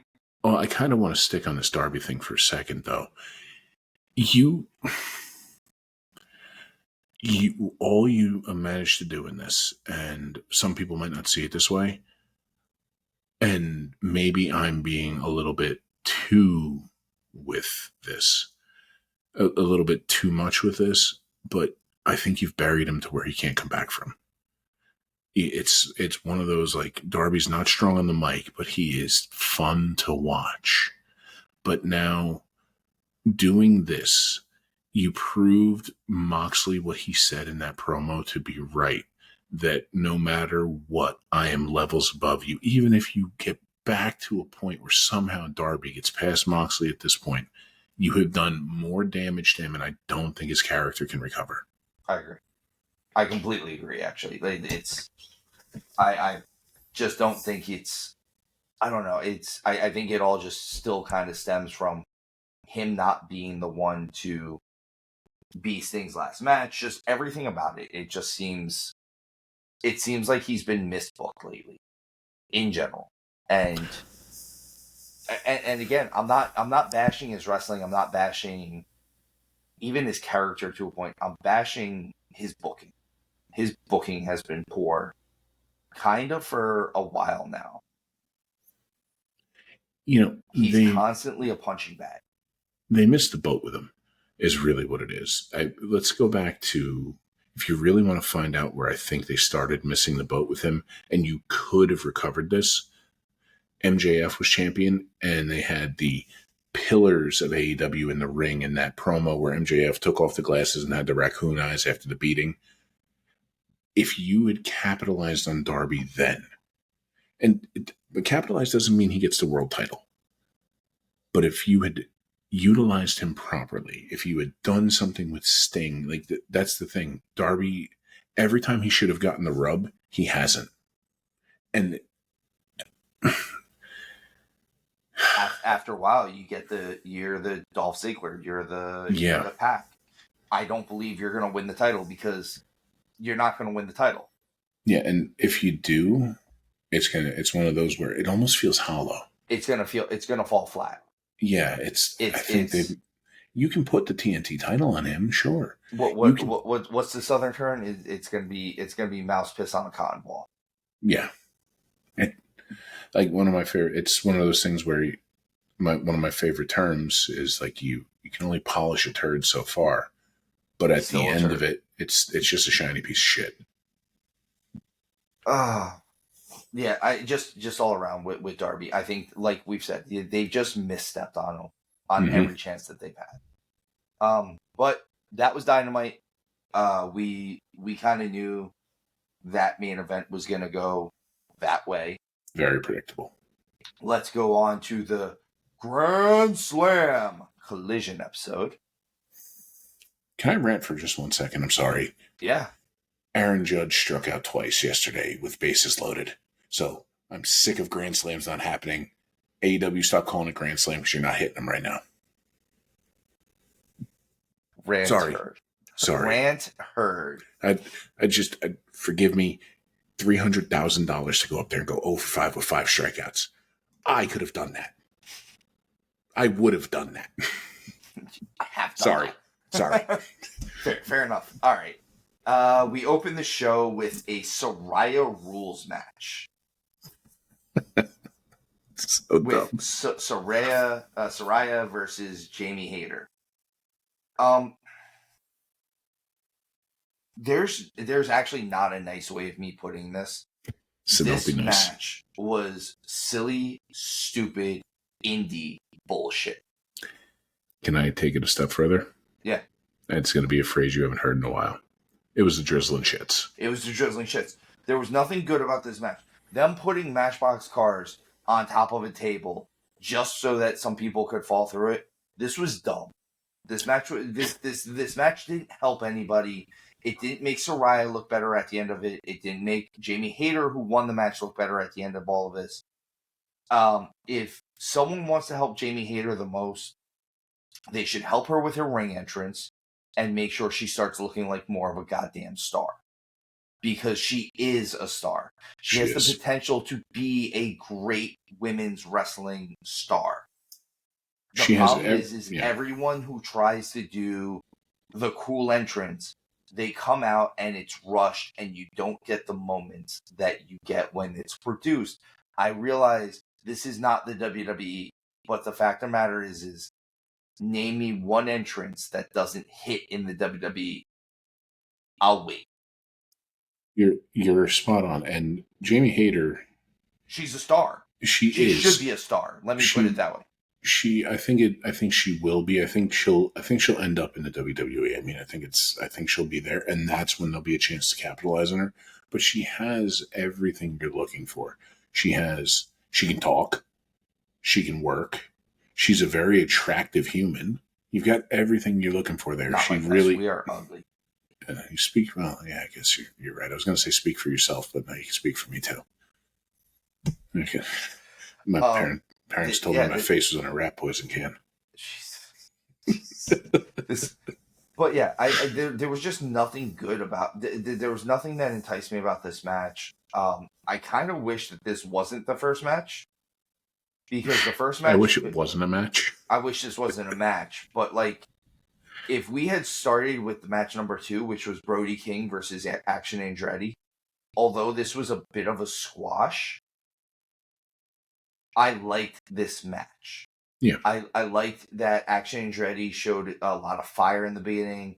I liked that the fact that he just couldn't capitalize on what he did in the beginning is why Brody King, the bigger, stronger, just freak of a beast that he is, was how he won that match. I don't understand Lance Archer and the Righteous jumping them afterwards. I realize that this is just kind of storyline stuff that they're trying to build.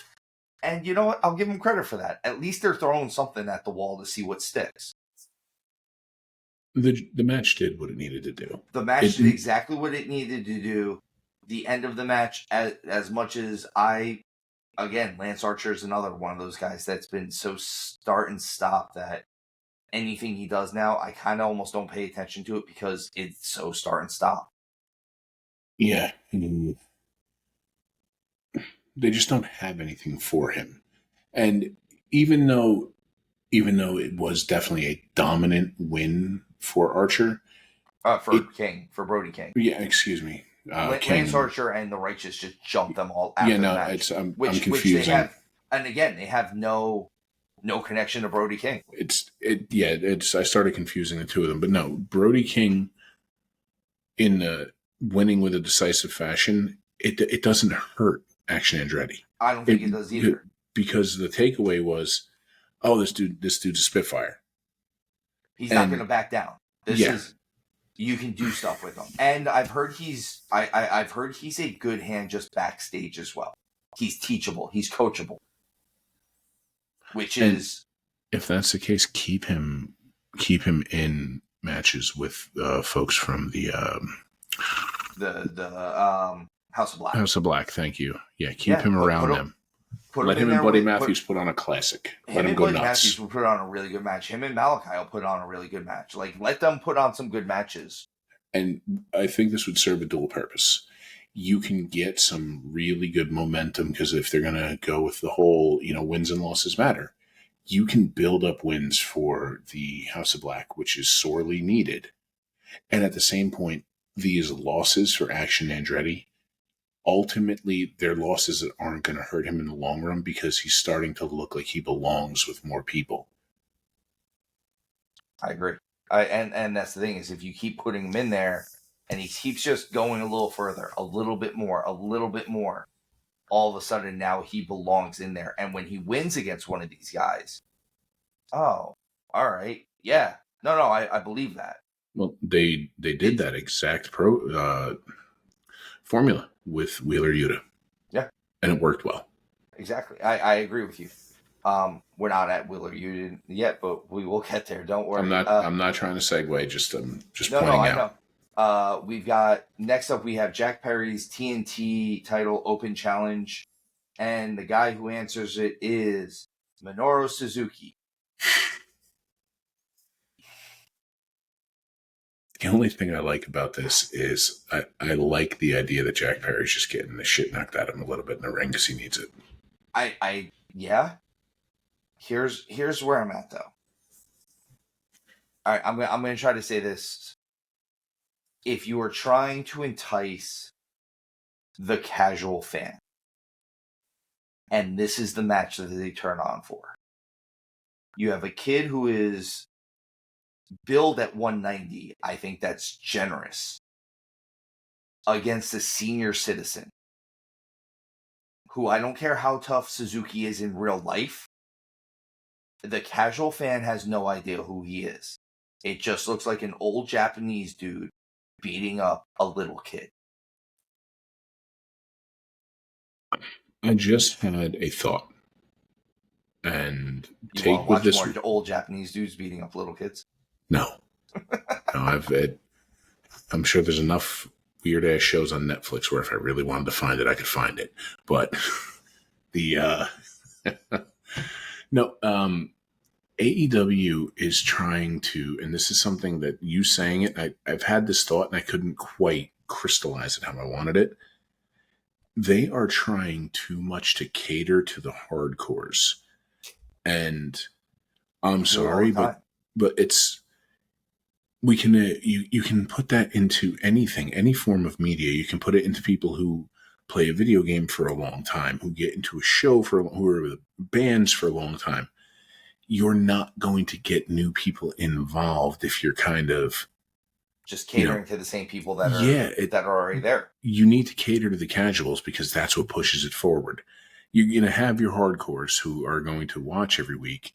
And let's use a number that's like just easy to work with. Say 100. Let's say there's 100 people watching your show. 30 of them are hardcores. You're going to have that 30 every week, but you're going to quickly go from 100 down to 30. And that's it. Exactly. And I don't even want to get into any more of this match just because it did nothing. It did nothing. I have something written here that it doesn't even matter that I have it written here because the match did nothing for anybody. Yeah. So it doesn't matter what the ref did or didn't do or allowed. We get the trios title match with the BCC versus Private Party. And we get Wheeler Yuta snapping at the end of this. Again, I like that we don't know which path Yuta is going to take at the end of this. I mean, we all assume he's just going to take the Bryan Danielson path. But is he? You know what would be really cool in all of this? If somehow Yuta's the mastermind. No, I mean, maybe, but what if Yuta's the one to take the title from Danielson? I could see that. In a weird way. I feel like there's got to be a lot of build, though. Like, we need, like, the next, 3 months needs to be Yuta really being built up. And it could be cool, but also... So I don't know where you go after that. That's the only problem. So, and this is the thing, and this is one of those where I give it to you because I've noticed in our relationship talking about wrestling, when I have an idea like this where I think there might be something there, I'll give it to you because you tend to be the one to say, okay, and you can start putting something together. And then when that bounces back to me, we're like, and then the two of us come together on some stuff. So if they could almost subtly build this, but I think the only way you do that though is this has to be something cooking below the surface through the entirety of Danielson's title run. Well, and since the whole thing has happened, Yuta and Danielson haven't been near each other. I think that's the other thing of it is you kind of have to start getting them back into interaction with each other in some way, shape, or form before we can go down that route. Yeah. How do I want to phrase this? This is not how I would like it to go, but this is kind of where the initial thought lies, where I know that this is not the finished product, but it's the first idea to spitball. Almost something where Yuta screws Moxley out of winning the title. I know that's not where we necessarily want to go with it, but I think that's at the very least the conversation starter that leads to something. Because I think I likely think the will way miss they the would have boat. to do it, and I'm not saying you're wrong. Like I kind of like that start. I think at the end of this, it would need to be that Yuta by himself dismantles the BCC. He takes them out piece by piece. He would have to take out Pac, and then Claudio, and then Moxley. It's not a terrible idea. You know what I mean? Like, I think that's the only way that this works. I don't know if they would go down that route, but it's and then at the end of it, just be like, listen, I've done all this, and I want you not because I don't like you, or not because I don't respect you, because I demand everyone's respect now. Yeah, you have a potential character arc here, and it doesn't have to be half catatonic Yuta. No, it doesn't. But again, it would have to be done right, and I think we would need, even me myself, who I feel like I have a good idea for, a good head for holding the pencil, if you will. I would need to really sit down and. Again, I don't think it's going to happen. It's just something where it's an idea, I think, it's a discussion worth having, even if it's not going to materialize into something we see on TV. I absolutely agree. I think it's just still, it can't hurt Wheeler Yuta to have folks saying, "Hey, what about this?" Because you just never know who's listening. Yeah, you could definitely have it happen. We get a 3-way luchador match with Hologram, Dralistico, and the Beast Mortos. And that's all I kind of want to say about that. All it did was set up Dralistico, the Beast Mortos, and Roosh reforming ILG. And then we get a small segment with the MXM concentration, or whatever they're called. Here's where my little rant is going to go. I let you rant before. This is my rant. For all this stuff that people talk ill of the WWE, and all these people who they say, oh, well, now they can go somewhere and really make something of themselves. They can be their creative selves. Okay, MXM and Mercedes Moné, Sasha Banks, if you will, are doing the exact same characters that they were doing when they were working for the WWE. Nothing has changed. Nothing. Not a single part of this. There's nothing about Mercedes Moné that is different than Sasha Banks, other than that she's less well produced. All right, just making sure. I just wanted to make sure there was no background noise to give you the floor there, dude. I thank you for kind of crystallizing what I've been thinking, and I think a lot of these folks who left WWE in a huff did themselves no favors now that Vince ain't at the reins anymore. Now then, I will say this: I'm not labeling everyone on this one. There are the Matt Cardonas, there are the Nick Nemeths, there are the EC3s. There are these guys who went out there and they completely changed what they did, and whether it succeeded or failed, they went out there and they completely did something different than what they were doing in the WWE. And I appreciate it. Nemeth is still kind of in that same basic character arc that he was doing, but he's on such a different level of what he was doing now. He's showing that he's this workhorse. He's showing that he can go out in there and wrestle with everybody. Guys in Japan, guys in TNA, guys in Mexico. And that's the thing. If you're going to bash the other side of the street, then you should be doing something different than what you were doing over there. because and the other thing is I don't think it's getting as over as well as it did over there.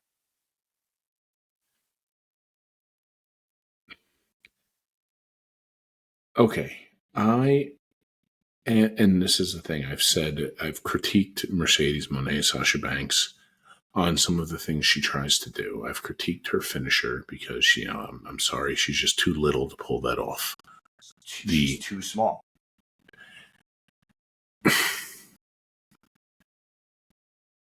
She's kind of just a brat. Like, and that's what I get taken away from this. She's incredible. She has charisma. She has all the talent in the world. She really does. She has the ability to make the crowd both love and hate her. Aesthetics, everything. She's got the full package, other than the fact that she's just kind of teeny tiny, which can be worked around. But she believes her own bullshit too much. That. And she believes it too much for someone who creatively is not coming up with anything out of the world. Exactly. If you want to sit there, listen, I know I keep bringing up his name because we just did the interview with him. EC3 at one point says that he's a creative genius. He literally calls himself that in our interview. There's a nice little spoiler for you guys. But here's the thing, is when you can constantly reinvent yourself and every version of your reinvention gets over, you're not wrong. Yeah, and the whole...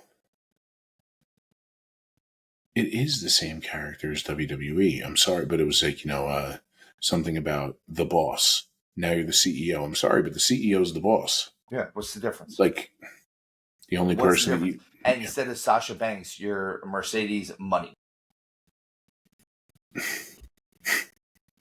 You're the same person. You're the same damn character.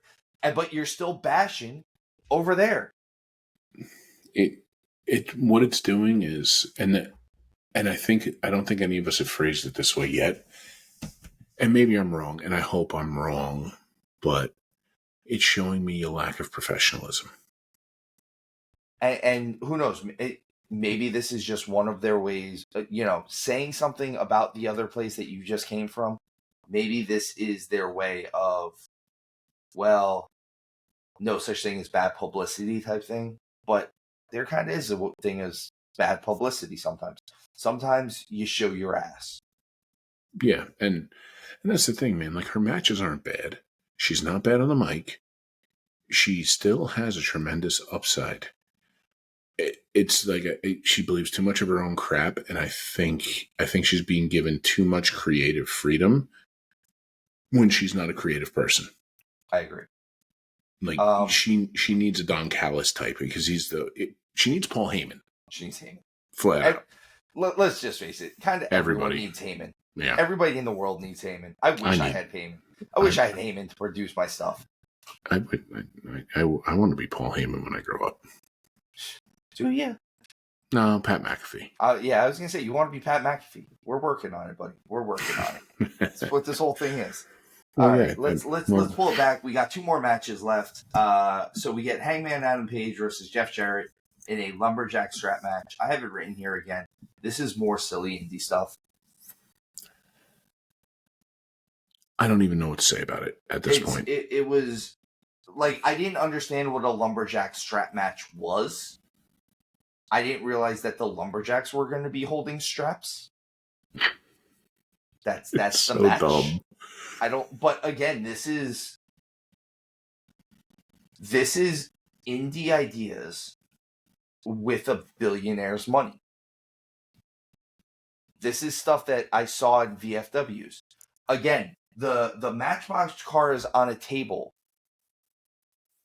I can literally tell you I've seen that on shows I was on. And I didn't like it then. This is the same as me being on a show with Arcadia and him telling his tag team partner to get the Skittles. Goddamn Brian Sexton. It wasn't even Sexton. That's the craziest part. And they pour it down and you hear him go, Taste the rainbow. Listen, I popped. I laughed at the time. It works at a VFW. That's a that time spot, capsule for me right there, man. God, I miss that kid. I hope he's doing well. But that spot doesn't work in front of 30,000 people for a multi-billion-dollar corporation.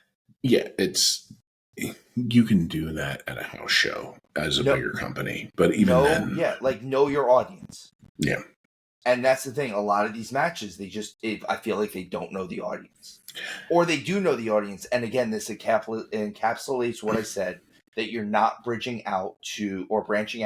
Sorry, I used the wrong word. Branching out to the casual fan.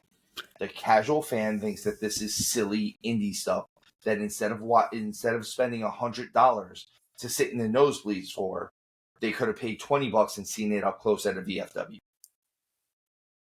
Yeah, that and I think I'm right when I say this here. I think this is another case of Toni is trying to be friends with the talent.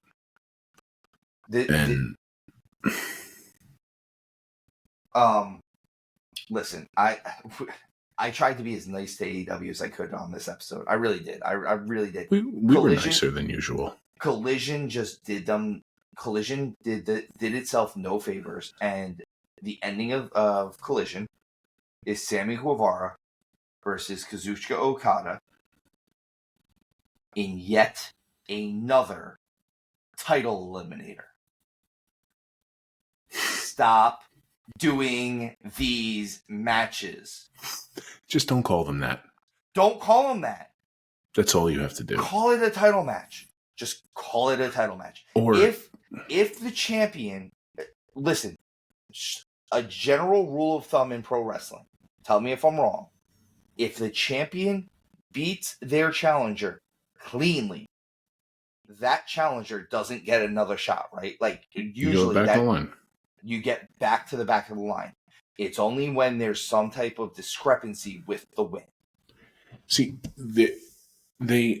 I see what they're going for with the eliminator thing. I get it, but it's changed the word. You can't do a one-word thing with it. You kind of have to say what you're going after. It's a non-title match, and if Guevara wins, he gets a shot.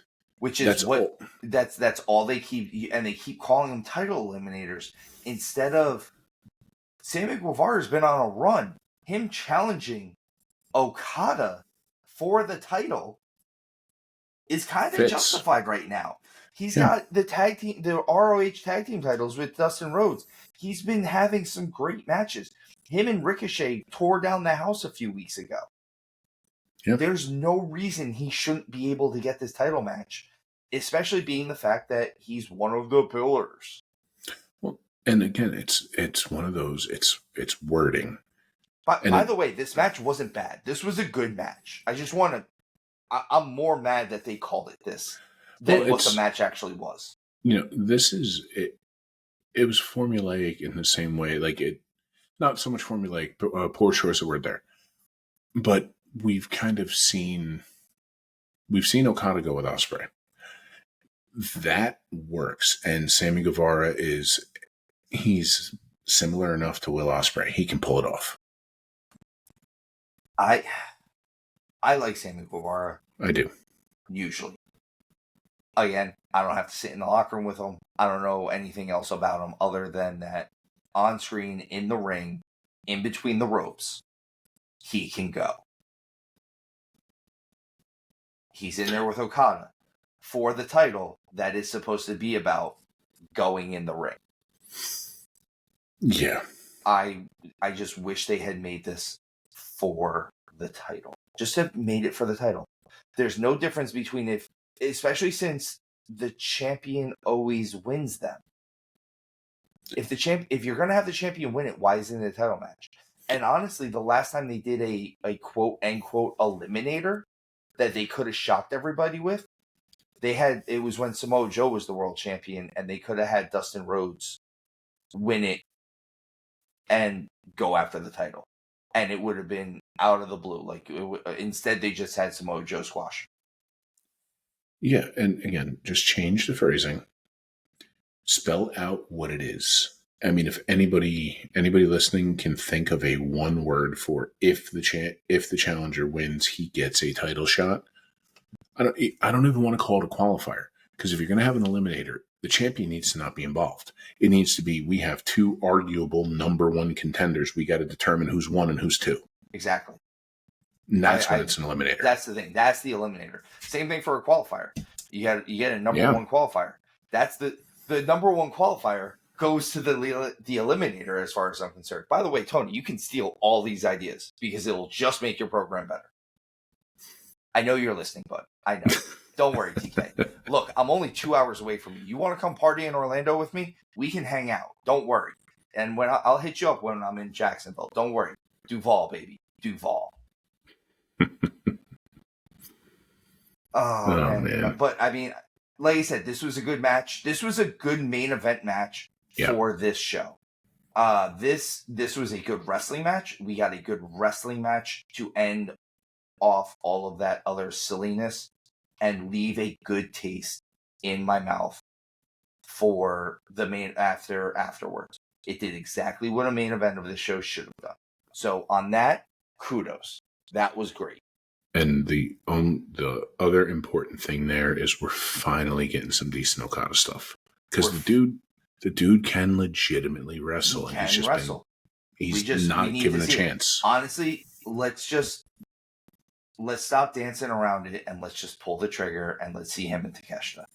Let's see a him and Takeshita program. I want to see him and Takeshita. Best 2 out of 3, best 3 out of 5, whatever it is. Next 2-3 months. Of match. Yeah, let's see a best 3 out of 5 over the next few months. And you could the two of them can go so well. We know Okada can go on a Broadway.